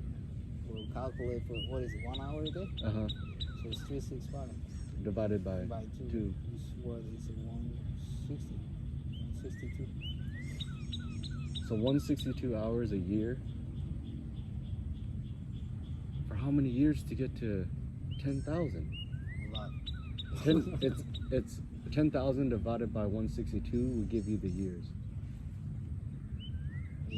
Well, doing it, that's only like half of the year that you're doing. That's why you're getting those Yeah. numbers. Because if you do it 1 hour a day for 365 years, 65 days, it's 365 hours. So it will shorten your By a little bit though. by So- half. Yeah. Huh. I really wonder how many. But sometimes I've done meditations like for 2.5 hours, and I'll be like, "Whoa! I thought it was only like 20 minutes." Right. Yeah. So you gotta be careful with those because You just sit there forever. But you get there. 8 hours. What the fuck? He hasn't moved. CC alive. like Stiff like a motherfucker. It's like 3 days and shit. Like, what the fuck? Damn. That's serious. Holy smokes. You probably you come out of that fucking different. Oh shit. No, what I was saying was that you wanna watch with those because sometimes you get like thinking that I'm just gonna put over here like maybe 10 minutes, half an hour, and you were into an hour and a half. Right. You'd be like, holy shit, I did not notice nothing. Maybe I was going in too deep. You know, I didn't go that far. Yeah. You know, that's why you want to watch those because because sometimes when you feel like you're in the zone, you know that you go to the meditation right away, like within 5 minutes. Right. When you go that fast, you already know that you are not expecting anything, but you're ready for anything. Wow. You know, you be like, okay, I'm ready. I'm going in like a simulator. Yeah. You get in there. Yeah. Holy shit. It's just like a simulator. That's how I relate it to. Because once I get to the dark room, from there, sometimes I will just switch it up. Let's see what we want to do now. How the hell? Sometimes you be thinking over there. You can Yeah. ask questions over there. Yeah. A lot of questions. But how is it possible that you're explaining everything and I can completely understand you? Like, because you have I've been there. experienced it. Yeah. It's like when you say the dark room and when you say then I have control, I always envision myself entering the dark room. Like, there's always some type of veil unveiling or everything going completely pitch black or white, and that's me entering the zone where once you're in that meditation, you can hear signals, you can listen to your own voice, you can ask questions and get an answer. Mm-hmm. Everything gets an answer over there. Wow. Yeah, over there. It's just you gotta ask whatever you like. You can just try a simple question or a complex question, but try with a simple question first, so you know what to really ask. But you get any type of knowledge too if you want to ask to. It's like another thing that I experienced was the thing in the that was back home. I was doing the shrooms and I was raising up the mycelium, so it was getting colonized. When the jars was like fully like halfway, and some of them they were like 3/4 of be completed, fully colonized. I went to the room and I remember, man, I want to say prayer because everything is just going well over here, and I want to say grace to these jars over here. They're gonna give me some fruits. So I closed my eyes. The lights were on, and I closed my eyes and I went to like a pitch black dark room, and it felt like these force over here, like this big, like nothingness around me. Whoa. But I could see the shrooms right in front of me, like they were talking to me, and I was like, whoa. I open up my eyes again. I see the room like where I was, and I look around because the room is not that. It's not a big room, but I can feel. You know, you can feel because everything is energy. Even though this is got more energy than a concrete wall, which it does have energy too. Right. You know, or a wooden wall, or a gypsum board. Everything has energy in it. Shit, I got lost. No, and you can feel all of that energy because you understand, you've been in that field, or that you've had the experience that no matter where you go or what you do, your perception, it's feeling you somehow, and feel is energy. So you can think about even this plastic, although you wouldn't think plastic has energy, it does, on a different level than the great tree here. Yep. Though. It's because it's contained. It was made out of something that had energy in it. And so cut down each time that you change your molecular yeah, and everything. It just hold less and less energy, but still energy in there. But imagine what we're made out of, humans. So it's like there's already a lot of energy in the trees and stuff, but we're so much more complex than a tree. Yeah. So how much energy is just between this little area right here? A lot. You know? It's a lot. It's like everything is so much energy. Imagine yourself that everything is being held together in your body. So the blood and everything don't just pour out, your liquids and everything. It has to do with the energy that is holding you together, your DNA. It's just when you look at yourself in the microscope, you're gonna notice that it's like dirt. It's not together.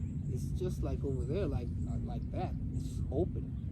And if you continue to dig down, the pores and everything. If you look at the skin, how it is, it's like interlacing everything. It's open. So it's not that you are like this smooth.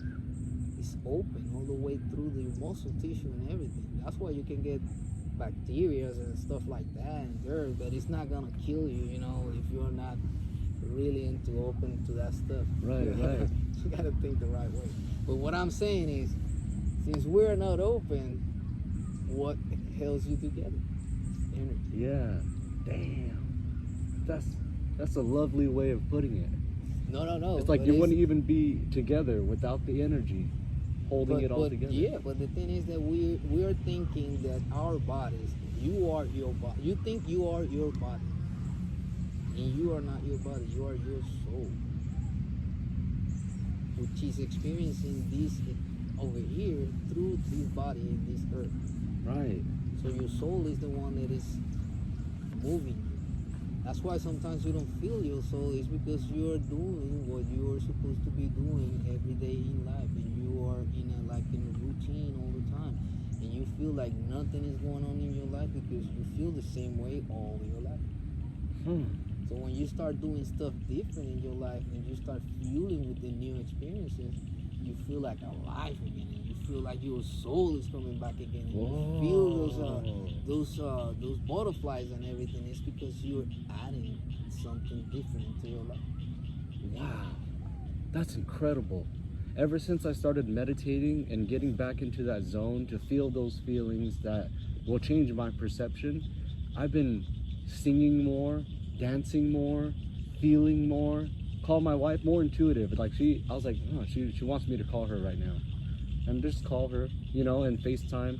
And even if we're not talking at all, we're not even looking at each other, just like hanging out with each other, but virtually, you know. So it's like you just want to be, although it's just on a phone and you can talk to each other, it feels like you're with them because your energy, you just want to be connected somehow, some way. Without the phone, if they're not talking on the phone or in a video, you're not really connected. You don't know what they're doing. So it's nice to just have them present there and you feel like they're there with you, so you can, you know, I don't know, it's funny where you find people that you connect with differently. And like, we wouldn't be able to connect this much if we didn't understand the terminology, all of the details behind it. We wouldn't be able to hold a conversation because it would just be like, what the fuck are you talking about? You know, like. But everything is meant. But think about this. Everything that you be listening over here, that you be like, whoa, it's simple stuff. It's nothing really complicated. It's nothing that I've come and came across of this because there's a lot of people that have come across with this. They know about this. Yes. So we're not the first ones and the last ones have come about. Much more. There will be more information. There will be only for yourself and to be given to everybody. But as for now, all of this is just, I think, the simple things that we should start living our lives about, you know, like the way it should be for better, peaceful living, you know. Because I think it has more meaning living like this instead of like the old ways of having stressed, you know, life, only thinking about what am I gonna be doing tomorrow, or how long am I gonna I'm gonna be working in this gig, you know? Right. What can I do to get rich, and you know, like it's like, what can I do to change this path in order to help more people, in order to get out and touch more people and have them have an understanding of what we're talking about, and that connection and feeling and understanding, being one with the earth and stuff. It's like you have to communicate that in a way where people will actually get it, you know. And I think the best way to do that is to actually record it and just put it out there. I don't know what to do with that, but that's gold in there, you know, so people can watch it and like, we're funny, we're laughing, like, just, I don't know, there's a lot of stuff that I, even since last year, that I got a feeling there's a lot of good stuff gonna happen to a lot of people, man. I like that. Yeah, I mean, I've been feeling like that since last year, and I really know that things are gonna change for the better for a lot of people, because that's how life is. Not everything, you know. They say there's what is it? There's not what in Spanish called like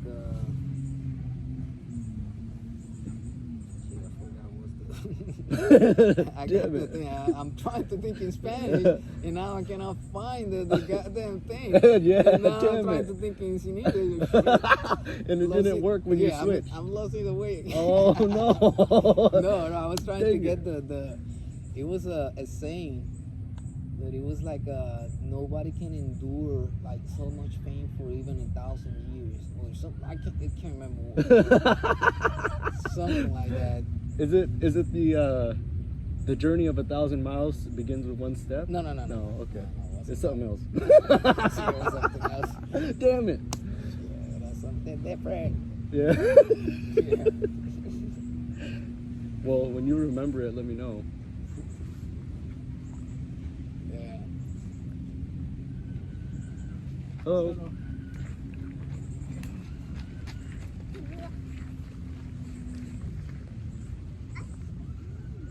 Oh, see? Look, all the insects are back. Yeah, the grasshoppers and the grasshoppers, that's what they are. I thought it was something else. It's only grasshoppers. It's like, it's not even that many, it's only 3. Damn.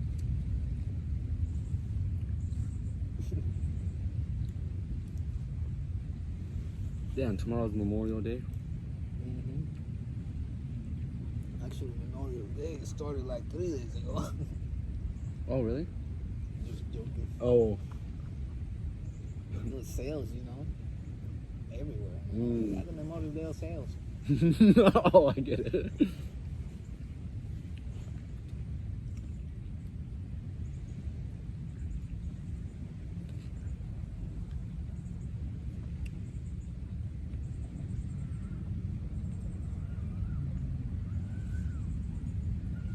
That's really important too. Memorial Day, remembering and honoring those who served and give up the ultimate sacrifice of, because if you go out there and fight for your family, for God, for your universe, whatever it is that you fight for, you're allowing others to live their lives in the way that they want to. With the freedom in the United States, without the warriors of the past that have gave the ultimate sacrifice, we wouldn't be able to do this. So it's like, I just feel gratitude, and when you feel gratitude, you have more abundance, and it's just like, it really works. It works when you start feeling this way and more positive. Good things happen because you're attracting it like a magnet. It's like right to you. Good thing because you're good. So it's like, what? It's a little like sometimes it gets you like tricky because you be doubting of yourself. Like, hold up a second, I gotta be this good and I'll get these other good stuff. When you do it and you try it and you feel it that it's going, continue to do it because this feels right. Exactly. This is the right stuff, right? Yeah, because you're getting the feedback. It's immediate. It's like, Yes. do you feel that or not? It's like, obviously I feel it, so I want to go more towards that thing. It's like, it's a no-brainer. And it's really simple. Like you said, you just do what you want to do and enjoy it. Have fun, and then make sure that you reach back and bring more people with you and teach. And, along the way, because you're gonna like it, you gotta learn about it more. Yeah. So that's one of the things I've been encountering, that grow more about your spiritual grow my spiritual learning about the teachings that I need to be learning too, stuff from other people like teachers or maybe classes like yoga, right, different types of yoga, because it will make you go into another type of meditations. Yoga will. Oh yeah. I love yoga. I just never really truly committed myself to it. Like whenever I do it, I love it, but I haven't really started a yoga practice. You almost have to do it like a meditation or for your meditation on some days, Dang, I need to look into that because the body, when you connect, I know that it's energy, but you move the energy in the way that you want it to. So that's your body. So when you work out and you flow more and you move and you feel your body and you get more control. And there's also Reiki. Yeah. Oh yeah. And you can heal. You can think like, oh, your shoulder, and it's like, what the hell? And the chakras that we align, when that's more aligned, all the energy flows more better, and you have more control of the energy. Because of that chakra, it's in line and just the way it's supposed to be. It's the flow. Yeah, you're in flow. That's why the flow of your energy, I think it's when you're in tune, your soul can vibrate or resonates the way it should be, so you can feel it all the time. And when you're in that state, that's when you feel like everything moves with that flow, that you feel everything to the detail. Up and down, you'd be like, whoa, what is this? Yeah, every little detail. Yeah. What the hell? But when you get yourself healthy and you don't have a lot of excess body weight, and you just feel good. And then when you have those life experiences like exhilaration or when you're falling in love, or like even having sex or like orgasm. See, when you're strong and healthy, it's more healthy. Everything's better. You know what I mean? Like even sex is better. Like, and everything's better. Walking's better. Working's better. Anything that you do, shoot basketball, whatever you want to do is better. You got a good way of thinking when you're healthy. You see things different. You got less things to worry. Your focus better. Your brain is less clogged. Right. And even doing stuff like this, it's a relaxing Sunday. We're just chilling, picnic, and eating, and this is probably more peaceful, and I'm learning more now than I would if I was watching a movie or doing something that, you know what I mean? Like I could even be reading a book and probably learn less than what we're doing right now, because this is information exchanging highway, super highway. It's high like speed, high velocity. speed, high speed velocity, learning, sharing, connecting. And it's like, now that we know each other and it's recorded, how many other people can resonate? And that's the word, resonate with our souls. It's like a lot. We're gonna instantly connect. Boom! Probably a million at once or something, and that's It's possible. because it's a video. Yeah. Oh, that's insane. What's How more many insane people? is how many people is out there maybe thinking or talking like just like us, just having the same type of conversation right now. Right? I remember we're 7.5 billion living souls over here. Yeah. So it's not coincidental that maybe in some other dimension too, in some other galaxy, there'll be some other guys in another form just talking about that kind of stuff too. Wow. Who knows? It's possible. So that's why we gotta be so open-minded about everything, not what we just know. We need to be creative about everything. More, I don't know, more like the sci-fi stuff, magical stuff that we were supposed to be thinking about. Yeah, gotta think that way. That's right. Because it's that way. That's right. If it wasn't that way, you wouldn't think about it. You wouldn't even try to.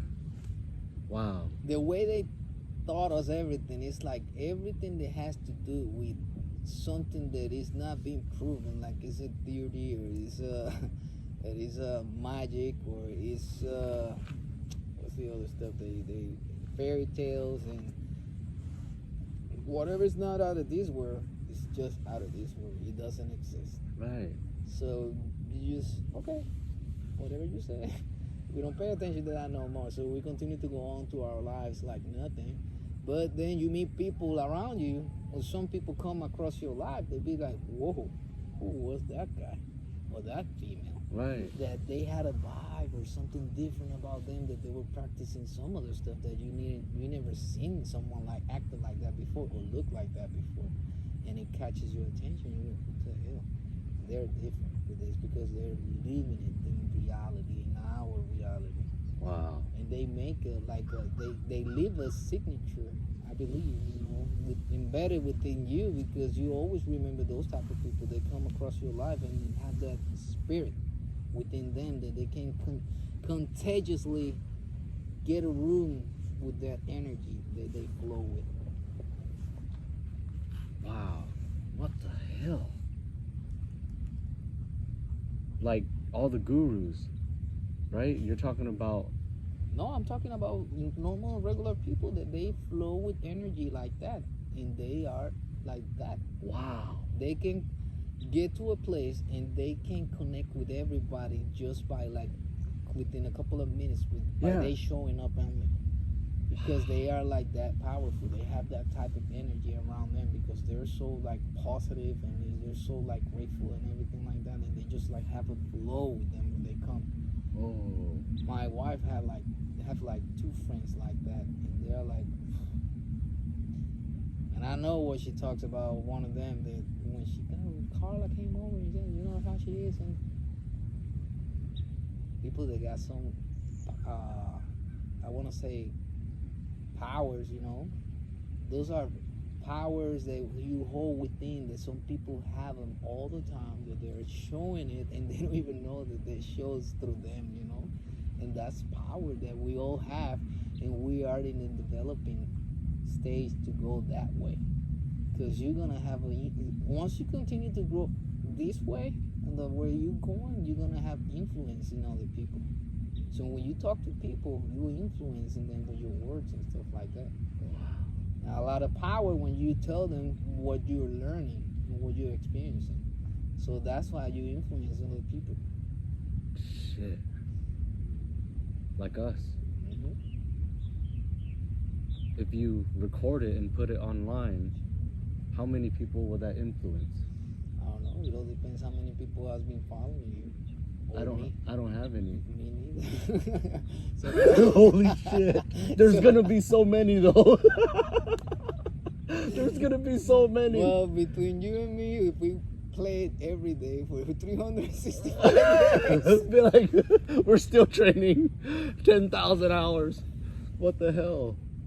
But Dude. you have the recording and you don't have to put it up yet. You just gotta listen to it and you can edit it, and then you will know when to put it out. Right. All right. Hell yeah. That's fun, dude. I've always wanted to start a YouTube channel. And even my dad told me, hey man, we should do a recording, even a podcast session. I need to put you on the show. We can do a different podcast and we can talk. Well, you can talk. You can talk a lot. I know you can talk. Dude, no, wait. Does he have a podcast? He's fun to do one. I don't know. He was telling me that before I came over here this year, like a month ago. So I don't know if he really does have one or what it was the purpose of it. Because my dad is very, very, man. My dad is very intelligent. He has done a lot of businesses. He's been like very. Wow. But he's out there too. But he doesn't do the stuff that I do. Oh yeah. Yeah. Holy shit. But yeah, he was my inspiration for many years. But then you have to sometimes there's a author, I can't remember who is the author of it, but sometimes the ego, your ego and the stuff that you learn when you are growing up, it's like you have your father figure and stuff like that, but that sometimes it all depends how you grow up. And all that information that you are perceiving around you, when you get to a point that you grow up, you're gonna go to a point that I don't want to follow the steps of my dad. I don't want to be running that company. I don't want to be filling those shoes. Sometimes I knew from the very beginning that I wasn't meant to be doing the stuff that my family was doing just because. My mom was a chemist, my dad was a businessman. I wanted to be doing that. I'm always knew that I didn't even want to be doing that shit. Right. So when you start like knowing that you are thinking always different from everybody, and then when you come across all the information that I just came about a couple of years ago, it's like, whoa, it's not brain. That's why I always been thinking like this, and I'm just a weirdo, but not the weirdo. It's just that I see things different all the time, and it was meant to be. That's why I want to find out about the nines, because the nines maybe are just like me. The way we see things, the way we perceive things, and maybe the way we see things in life, it has to be the same as me. And now the question is, if there are as many nines as the other numbers, that's one of the questions that I have. And the other question is, if we are not that many, what's our really main purpose over here? Wow. Because as of for now, I haven't met that many. I know about 2 in Puerto Rico and 1 in Panama. And the one in Panama is a little kid about 3 or 4 years old. Wow. He's in our family by the side of my wife. So I don't know. I know there has to be a lot more, but I was telling my wife, hey, on the Facebook page that I'm following I'm following like 4 or 5 pages in like the Indigo Childs, which is me, the year that I was born.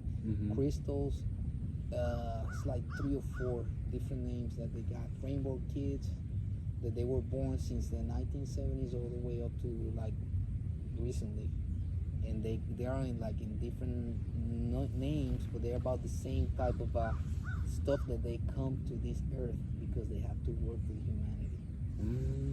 So our purpose in life is because we are learning some experiences, and I guess what it is when you come about to the point that you're ready and mature, like I am right now, I guess you start like teaching little by little about your experiences, then you start growing as a, continue to grow in your spiritual growth, and that's how you come about with the information. I don't know. I wanted to put the pieces together, but I think everything has to be connected, like with God, the divine, and angels, because they're showing me the way. Even though at the very beginning I was just way far left from that, but I was like, no, I need to come back again. Wow. And it's only been 3 years since you started, right? Since I started like changing really my ways of a healthy ways, when I was like changed my way of thinking, it was like more than 10 years ago. Oh, Like really like changing to the positive and attracting everything and just thinking really positive stuff. Because I was like aware that everything wasn't bad around me. I was like, why do I have to be like this if not everything is bad around me? I need to change a little bit more. I need to be more positive. And started like seeing the things that I wasn't aware because I wasn't perceiving them, but I started being more optimistic. And from there, it just took me to where I'm at right now, where like 3 years ago, even though that I was changed already in my mind, I would then became the other part that it will show up and reflect you is your health. If you're not over there well, and the other baggage stuff that you are carrying from all your lifetime history is gonna get to a point that it's gonna intersect, and it's gonna tell you, okay, this is it. Now you're gonna have to confront it, and when you confront it, that's when you change your mind, are woken up, and everything makes sense from then. That's incredible. That's how I feel. Even us sitting together right now talking, it's like I'm alive. Like I feel like we're meditating.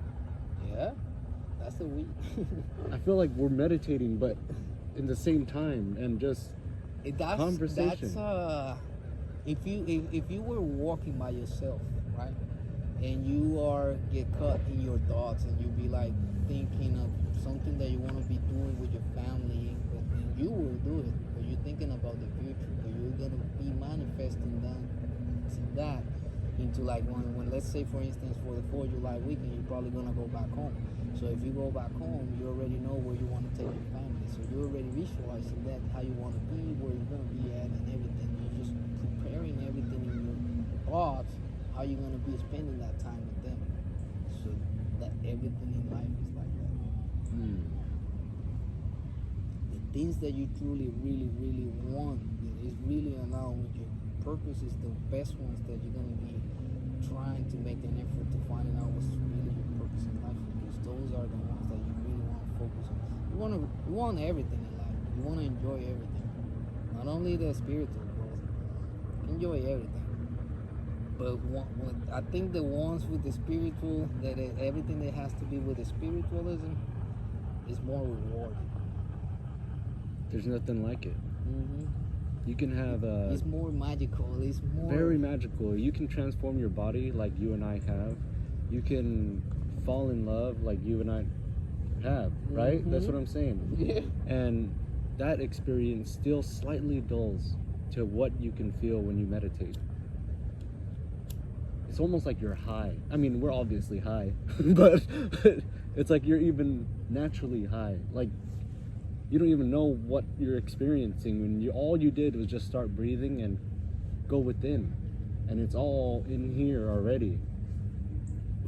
I think when you talk just like that, I feel it's like when that sentence that oneness that we feel that we are connected with everybody. Right. But it's because also that we all are the same.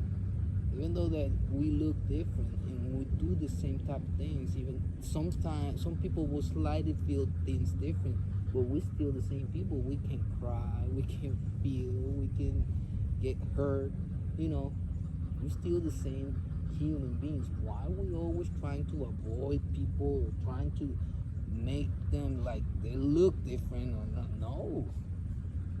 When a baby is raised in a house like I was raised, that I had my aunt that it was burned when she was 3 years old.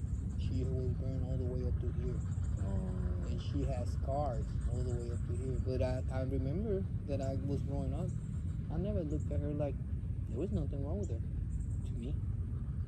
And then one day, I think I was on, I don't know how what age I was. Maybe I was 7, maybe 8 years old. I heard someone that it was like in a party at a house, a Christmas party, and someone say something about her. And I heard, and I was like, what are they talking about? And I looked at the person that he was talking about, my auntie, and I was like, oh, he's talking about my aunt. And I didn't saw that before. Then I realized that was something that it was like gross to other people or whatever they think, whatever it's called. But in my eyes, I didn't see that. I saw her as the person that she was, her soul and everything. I loved her. But did realize that whoa, she looks really different. That's when it catches your attention. It's like when a kid, it's a baby also. You can be being brought up with an old guy that's stinky, maybe me with a stinky beer, a smoke and everything like that. Like the baby my wife is raising over there. Sometimes I think, man, this little guy over here, he's been looking at me. He said, this stinky guy. No, but he doesn't, what I'm saying is that he don't judge me. Wow. He can see me that I come in the house dirty if I come from work, and he just want to be like this so I can carry him, you know. Right. So why can't one be like that? Wow.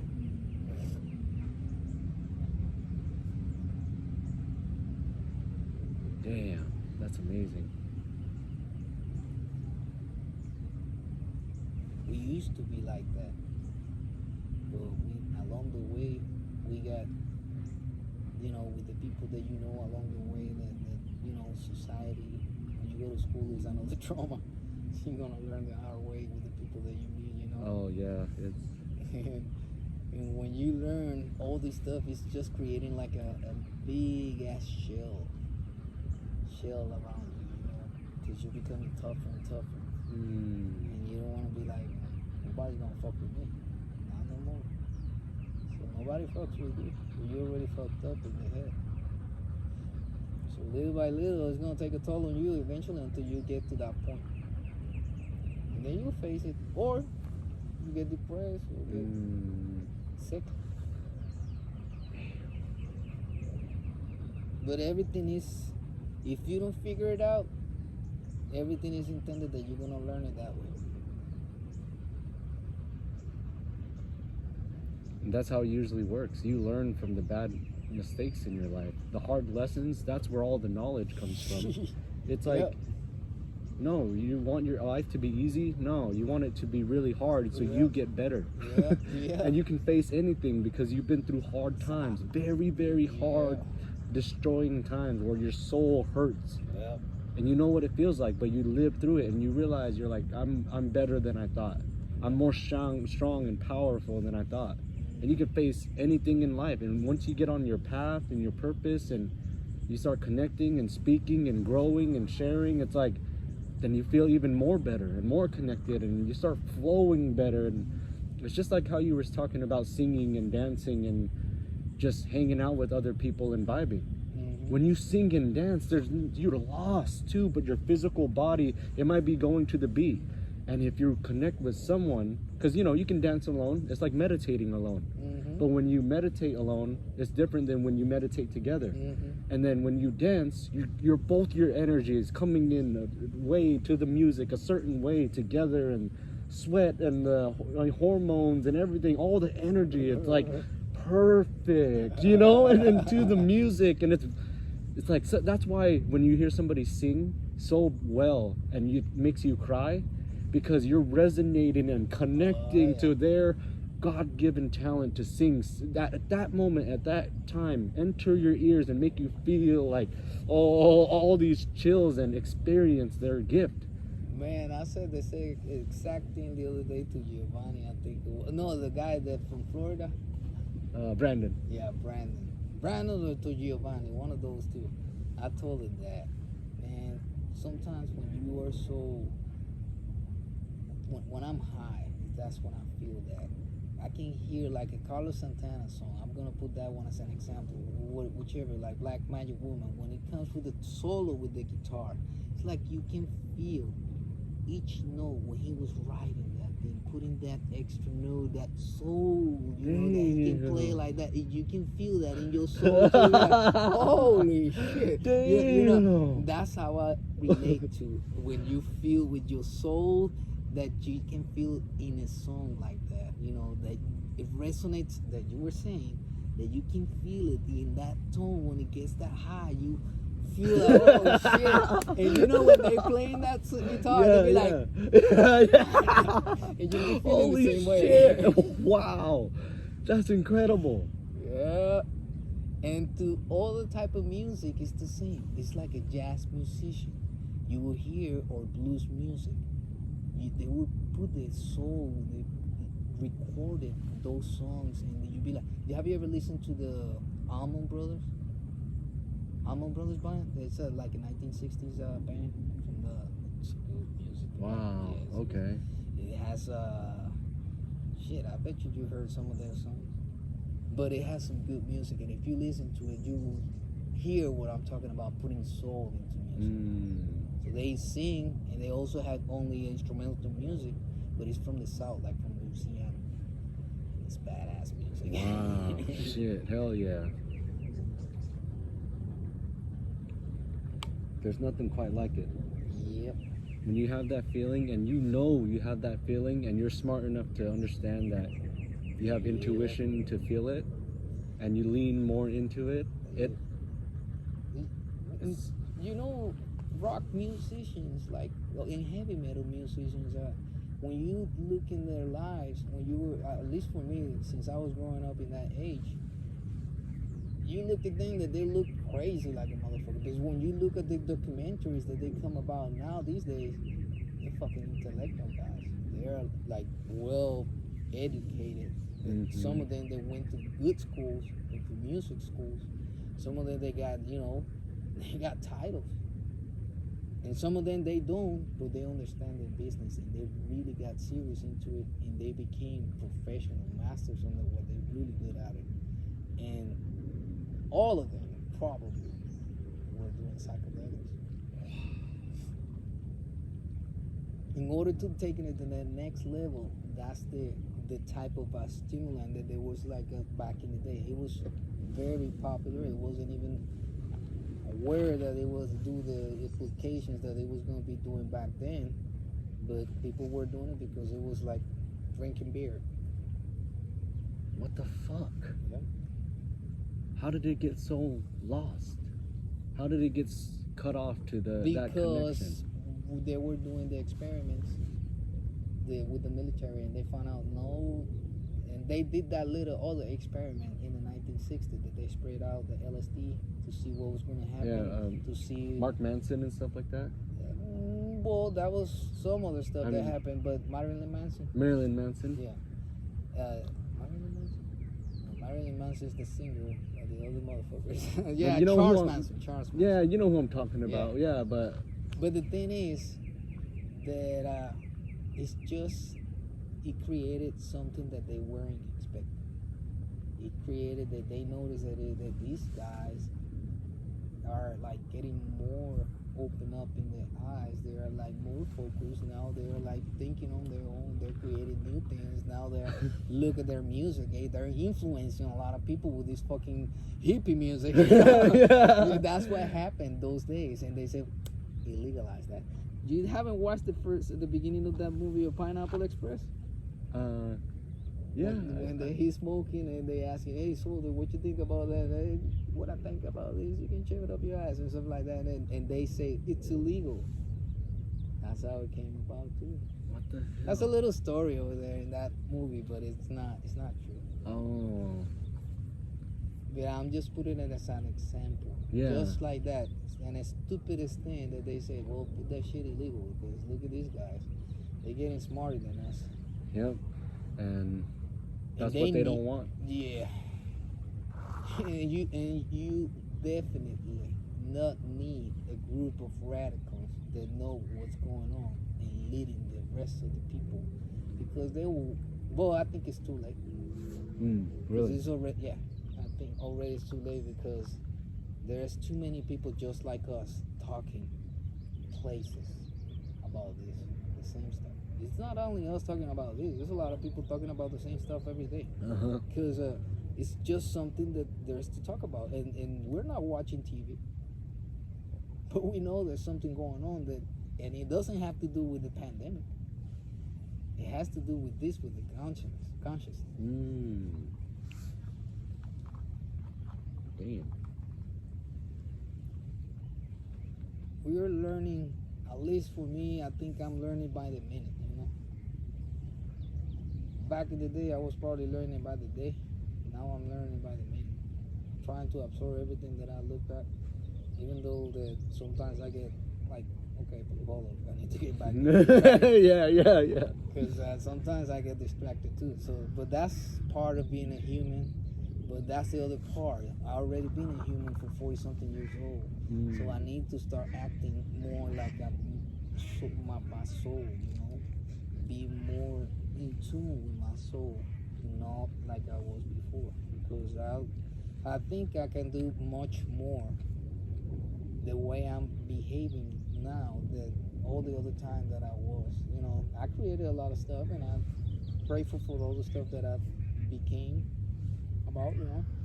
But I think that I could have accomplished more if I would have this way of thinking. But now is the time. Maybe it's because this is the right time to be doing it, you know. It's the only time because you had to go through all of that in order. You can't cut corners. You have to go directly on the path, and this is your path. The thing is that I didn't know that there was something coming. Right. I thought life was about to be halfway gone, you know. Right. That's what I was thinking. Oh. Yeah. I was like, yeah, life ways up. I'm already half through. Shit. Getting ready. Yeah, well. And then one day I said, yeah. Oh, hold up a second. What the hell am I talking about? I feel good, and I want to continue to see more and more, meet more people. I want to travel the world. I want to do this and do that. I tell you, if I get like a good news from not good news, if I get my checks coming in from a source that money that some invested, I'll probably take a week off. I will go, I don't know where, but I will take a week off like instantly. It doesn't matter who I'm going to be working with. I'm going to take a week off. Wow. At least a week for the summer. And then I will come back and finish it because I'm not like that. I don't like to leave people hanging. But then after that, yes, I will travel. Right. Yeah. Damn. I was thinking even, I don't know. There's too much stuff to do, man. It's just, we need, like I said earlier, if that was the question that I had that money, then I need to be worried no more about wealth. Okay, that thing is resolved. And I had all the time. I'll be traveling the world. I'll be learning. I'll be helping a lot of people. I'll be doing I don't know, visiting places, trying to connect with the enemy, trying to understand what's the main purpose of us being here.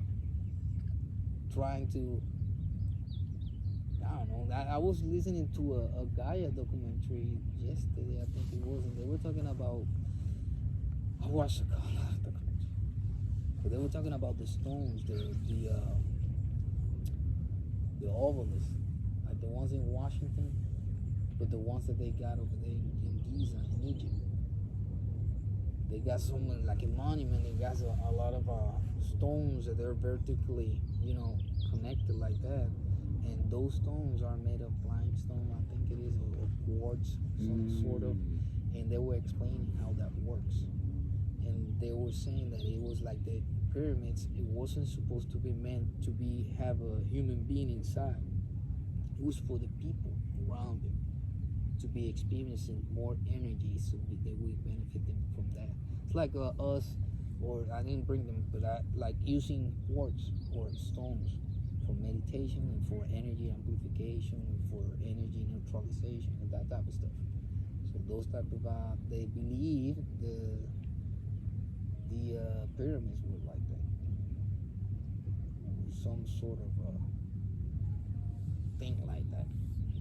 Like a beacon of just straight Wi-Fi energy when you're in Well, that area, and Yes. just Yes. you just feel it, and that's what Yeah. that's the purpose of it. Everyone thinks that it's like treasure or Yeah.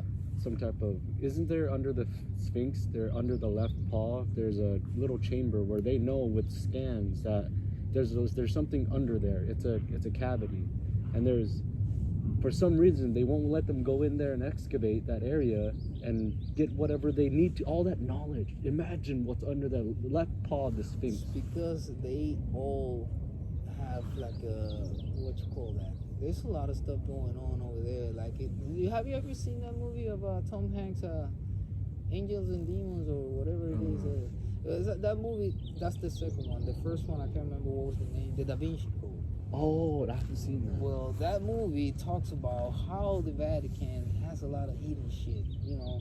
That's only the Catholic Church, the Vatican. And everywhere you look, everything is kind of corrupt, and they all got their secrets. Even our government, any kind of government of any country, they all have secrets. So Thank you, bro. you need to reload again. Damn. Well, yeah.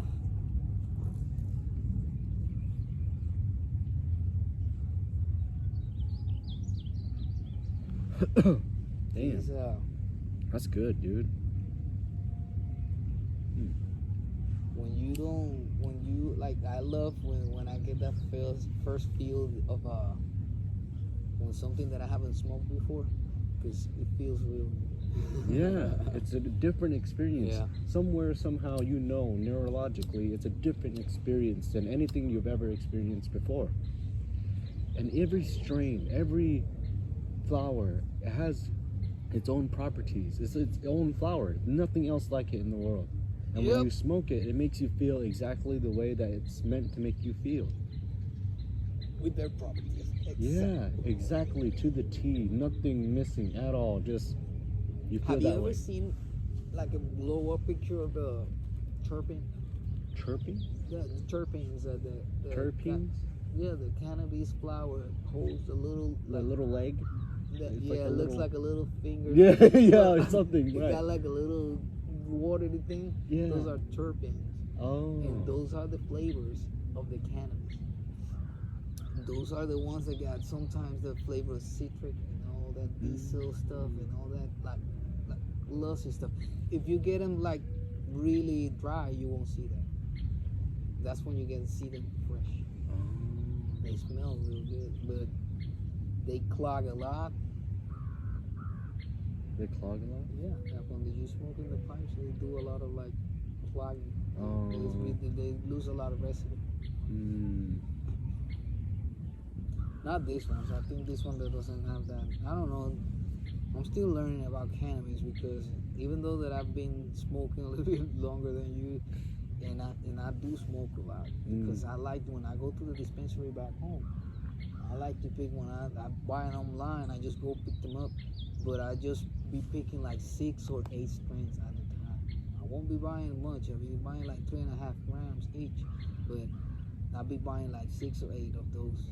So I'll be mixing it up like within sativas, hybrids, and indicas. And what I'll be doing is like during the day I'll be using the sativas, but maybe during the midday I'll be using the hybrid if I'm at home. If I'm working, I'm not be using that shit. But I've been mixing it up like every 2-3 days. I will get the other one, and then 2 or 3 days I will mix it up to the other one, so I don't get used to the same strain. and I'll be mixing it up. When I come back to the first one, it feels like the first time because I left it for a couple of days. So another times what I'll be doing, if I'm getting short of all of them, I will do the. Have you ever heard of the salad? That you mix a couple of different species, like from sativa, hybrid, or indica, and you just put them together, grind them, and you create salad. And when you mix that shit up, it feels like real badass because you're mixing different strains together. You're smoking at the same time, and they will kill you. Holy shit! Yeah. So you're taking. It's almost like you're taking one thing and another thing and kind of adding them together and creating a separate thing. Yes, and you feel both of them at the same Yes. time, but that doesn't mean that it's separate. They're together, so Yeah, the that's experience is singular. Yes, and it will give you a kick that you will like, whoa, what's this? and it'll be different than whether you smoke the first strain or the second strain. Yep. Wow. Yeah. And all you have to do is listen. All you have to do is feel. Yep. All of that I've learned because I pay a lot of attention all the time. I figure, the other day I was talking to my wife about that. You know what? I think I've been like this all my life because I don't remember being different. I just wasn't even paying attention, but everything that I know is because I've been collecting and I've been looking at information in front of me all my life. So I've been paying attention to everything. What the hell? What? But you just didn't realize. Right? You just didn't realize that you're gonna be like this. Wow.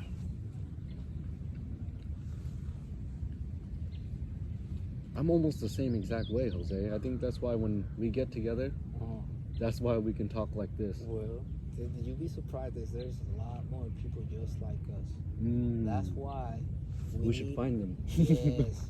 Because, yeah, but we can create like a YouTube channel or something that we can connect with other people that they're, thinking the same way. Because there's a lot of people, they feel maybe like I was last year, only talking to my wife, thinking, man, this is cool, this is badass. But I wasn't thinking about talking with other actual people about spirituality.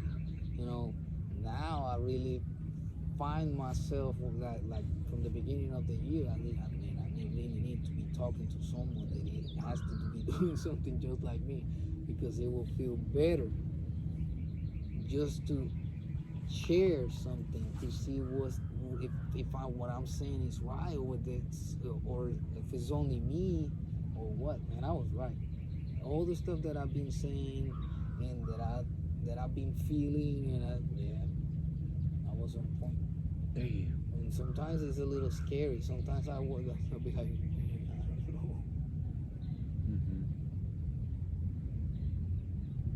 but you will continue and you will find your ways.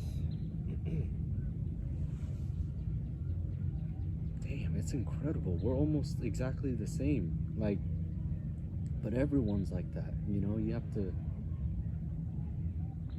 Another thing is that, like I was saying earlier, we all look different, and we might be thinking that he was born and raised over there and I was here, or vice versa.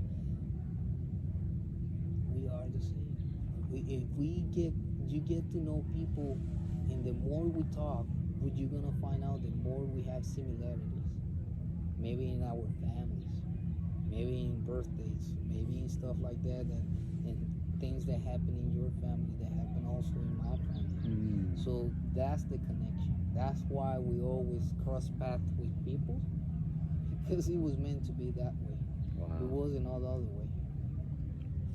And we come across, it has to do something with all of us, because all of us, we all connected to something in somewhere. So it's not weird that you can be talking over here, but we can also be knowing someone else that you don't know yet. You will be knowing pretty soon. So the perception of our mind, the concept of our mind is much more than what we think. It's almost unattainable. I always feel like I get right close to the edge of okay, that's where it ends. It never ends. No. It's something that you can create whatever you want and for real. That if you can't imagine it, you can't create it. Yeah. That's why they said Albert Einstein had one characteristic about him that was his imagination. He can think in a way that nobody else can. Imagine in a different way, and then boom, boom, boom. His imagination is his conscience. He's going, he's playing, he's imagining, and he gets to different places than we can. Well, all the remember way. what I was saying about that sometimes we need to learn from other people, but sometimes we need to do it in our own, because when we learn that, at least me, the way I think is a little different. I'm left-handed, but I'm also can do things with my right hand, so I'm not ambidextrous, but I'm dominant with my left hand. When shit. When what? You're ambidextrous and you connect the two brains. My brain's different. My brain is right hand. I'm right-handed, and I'm not very good with my left. So it's like, what the hell? Which brain? I don't know which one actually thinks more creative, more. But our minds do think differently. Yes. So. But what I was trying to say is sometimes when you are like left-handed only, you see things different, and you do things different. Me, I don't look like I'm a left-handed because I do a lot of things with my right hand. So I blend in. And sometimes my perception, because I've had that gift that I can do a lot of things with both hands, is because maybe it's why I'm always so fast in my mind. Those are signs. Wow, that was amazing. See, she's posing. Yeah. Huh. You just have to listen. Listen, look for signs. Sometimes when they I don't know, you talking some interest stuff, when it comes stuff like that.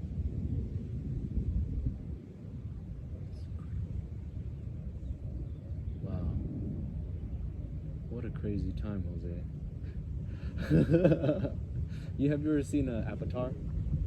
The movie? Yeah, Avatar, where he gets stuck in that Avatar body, and then the girl finds him, and it's like, brings him and like helps saves his life, and then in the Avatar world, they were walking and they were on the tree, and then those little bugs, those little spirits, were coming to him, and they all landed on him, and he's like smacking them away, and she's like, wait, don't. That's a sign. Yeah. That's how I felt when that butterfly came over here to land in with us, just, Yeah, that's how it works, man. If you're paying attention, you'll feel. When I saw it, that's a sign. Right. But all of this is what I've been saying. Just pay a little attention to the details. The ones that we don't. When I was working on the shop over there, I had a ladybug. That's another sign. You don't see those up there, especially if they're not on top of you. Right. If they're not in your perception, you don't know where they can be, Because they're little ladybugs like this, and they're like shiny, black, or red, or whatever color they are. If they don't have white, you can barely see them. Wow. So I saw it in the cart. I was like, didn't pay attention to it. Then like, all of a sudden, ladybug. That's a sign. When I looked it up, I picked it up, and I looked at the time. It was 2:22. Oh shit. Oh. Damn, that's incredible. That's another thing. Once you start like tuning yourself all the time, you're gonna see a lot of like animals and stuff like that probably will come closer to you. Yeah, because you're connected. Yep. It's just like They don't feel like you are like a threat, and they always come into you like no harm.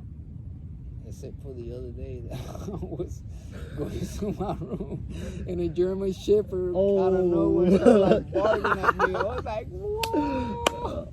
Damn. And the lady grabbed at the leash, yeah. at the leash. I was like, Jesus Christ, break. don't break, please. And she took the dog upstairs or to the other side. I was like, What fuck the this, hell? I'm going to the room. I know. I was like, Jesus, this fucking dog will kill. Damn. Because German Shepherd, that's no joke. That's a big dog. Yeah, that's a dog that can do some harm. Yeah, it's not a Pomeranian. You're like, Nope. Nope. But the other strangest things that I saw when I was coming over here, when I was driving from, that was the very first night that I got here. I saw a guy. What? What? What?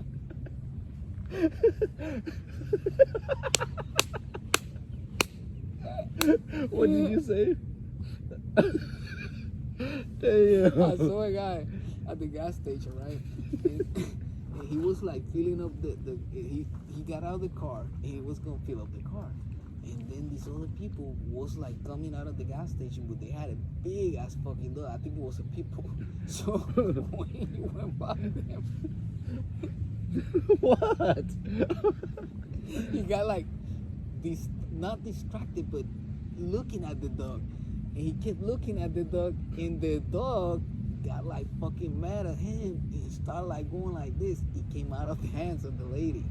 He went for him and jumped him, and the guy was blocking the dog in the air because the dog like tried to bite him like 3 times. And I saw all of this while I was in the car with him. I was like, fuck this. I ain't getting out of this fucking car.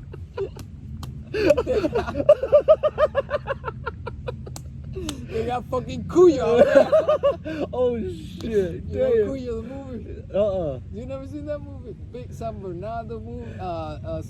San Bernardo dog, big ass fucking dog. He gets rabies. Oh. Trying to kill the family in the car.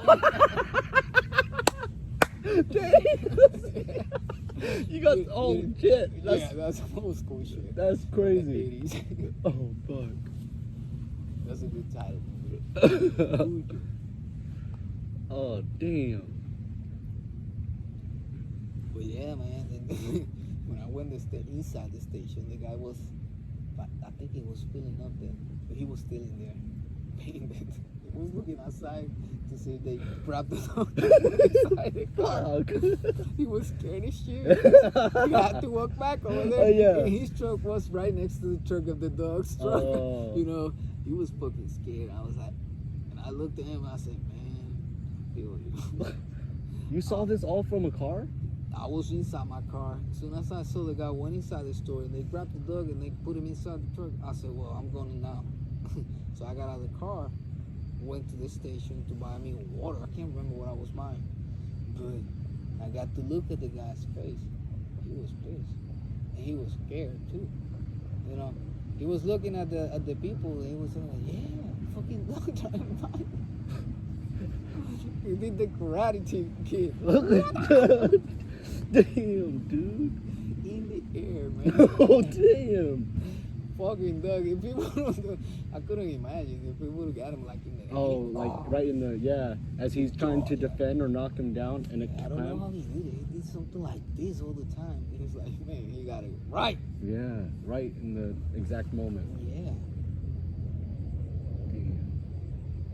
Then I saw, like a couple of weeks ago, I think in a Sunday morning, cars running on the rims.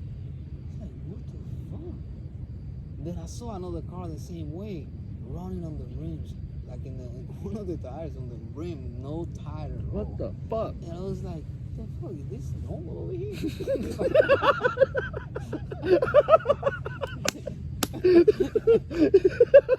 This is like a way of going over here forward? The fuck? Holy shit. Well, I've been missing out. Damn. Things are changing fast. Damn. Oh shit. Right on the rim, and you're just like, Yeah. what the fuck? Come on, But man. I saw 2 cars the same day. The same way. I was like, no, what's going on? I look outside, I look at my car to see if I was on the rims too. Oh shit. I don't think that's a good sign, Jose. No. Yeah. No, but I don't know. You might wanna rethink your real No, estate. that. Believe me, I already fixed that. Yeah, no. Because Yeah. I know I was like, hold on a second. What is this? What are you trying to tell me? Hey, yeah, for real. Cause, damn. Maybe they're telling me stay away from the streets. Right, there you go. Shit. Or you're gonna be running on the range. Yeah. Shit.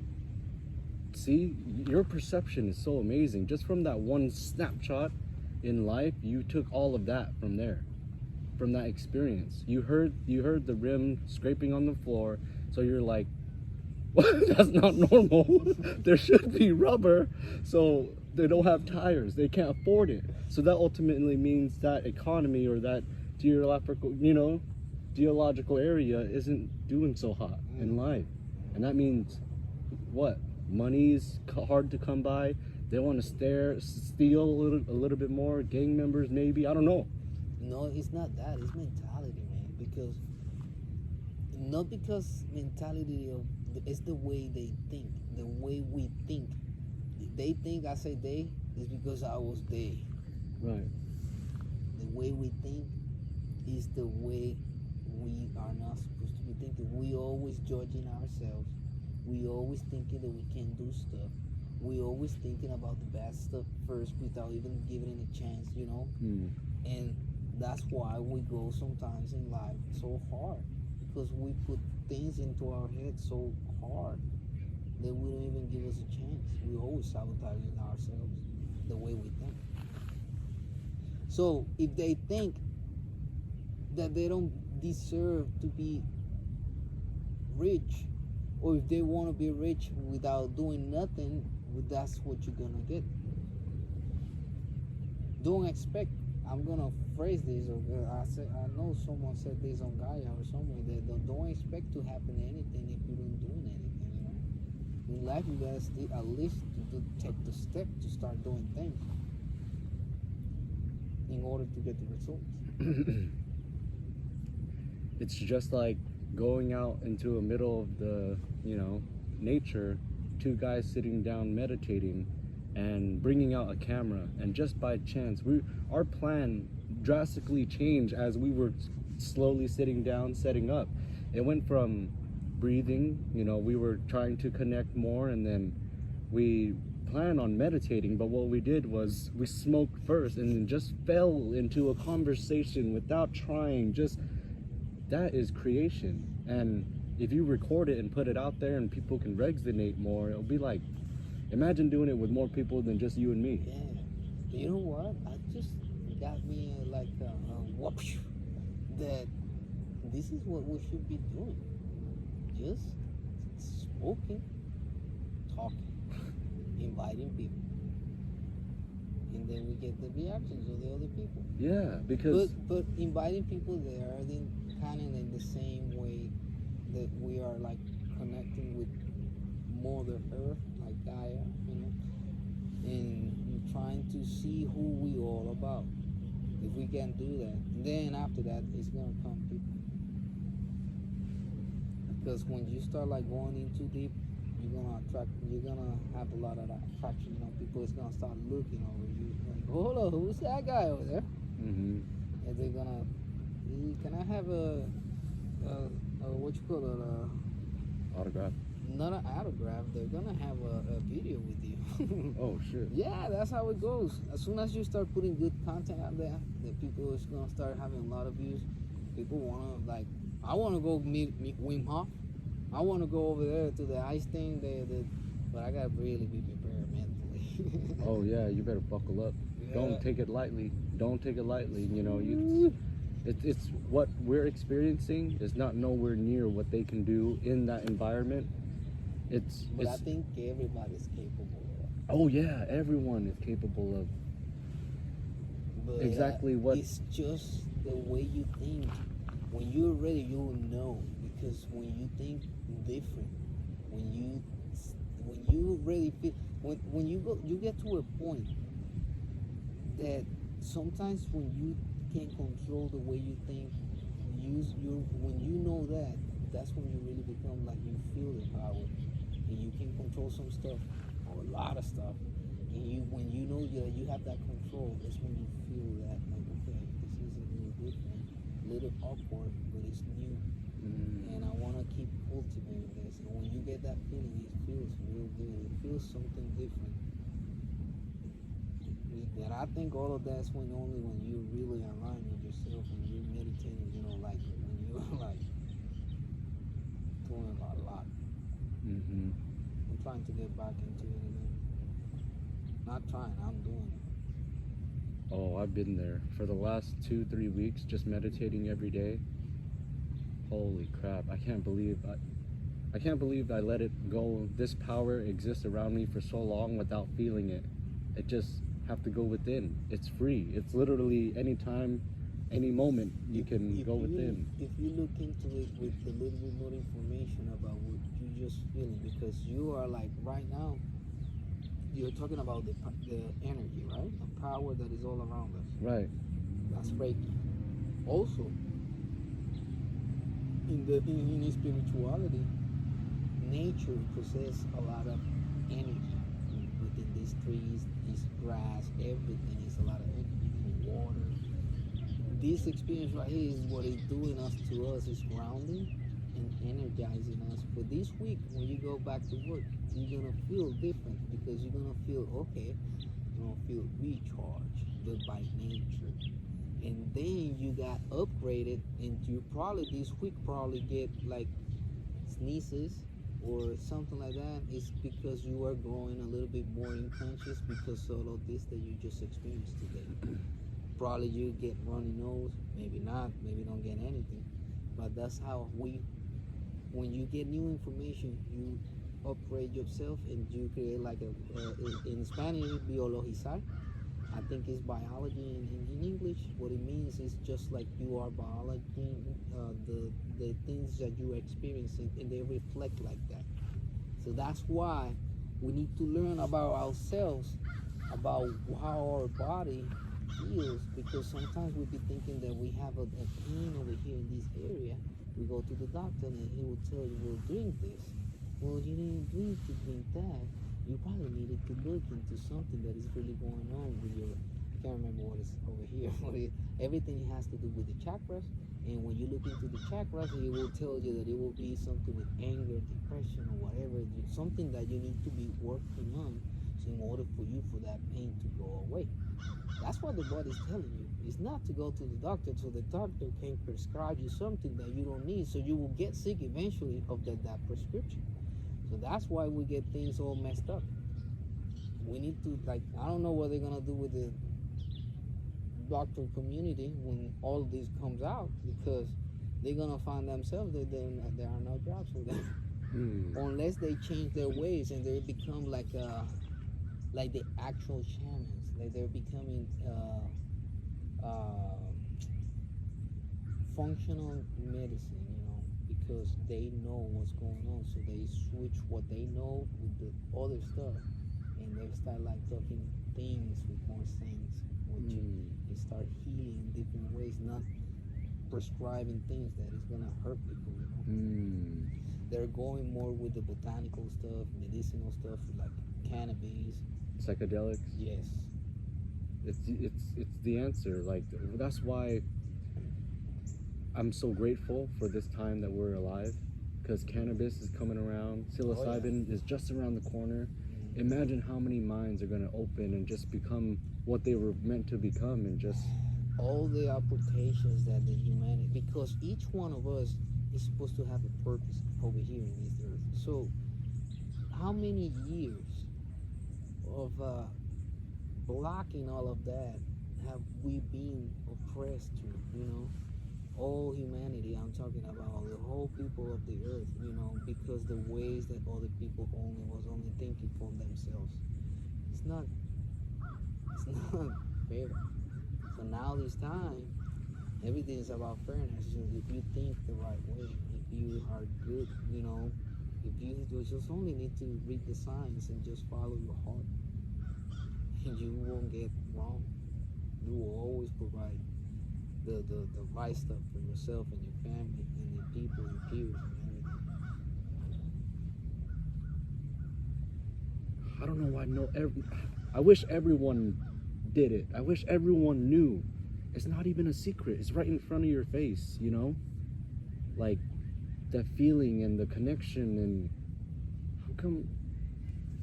Because when you learn about the chakras, the meditations, and how to feel and how your spirit should, and then you learn about the numbers and the references and how your life is playing on, you know, what path are you on? And when you bring it all together, you realize it's all connected. Everything's connected. Everything that you do, us talking now, the internet, like, oh, my phone's gonna die. Oh, well, should we? This session has ended. Yeah, let's. Damn, that was great, Jose. Man, it's badass. What the hell? What an experience. That was amazing. Yeah. Dude, I think if we were to just, let's see how that one does. Let's post that. I tell you what, man. I don't know, but I think in life, everyone that I come across is gonna go do very well. Because me too, I'm gonna be doing well. Don't be surprised that we can be, that you and me can be in some other place within a year that you don't even thought about that you can be at, that don't even think about. Imagine yourself not even over here in the States, thinking about pushing because you're really busy doing something else in life now. That you be like, holy shit, who could have ever imagined that I'll be traveling the world or something like that because of this video? Jose, you're literally, you're like adding up every single life path that I've ever done has like led to this point, because I've always wanted to be posting on YouTube for many years. I just never sat down and brought my camera out and then posted it.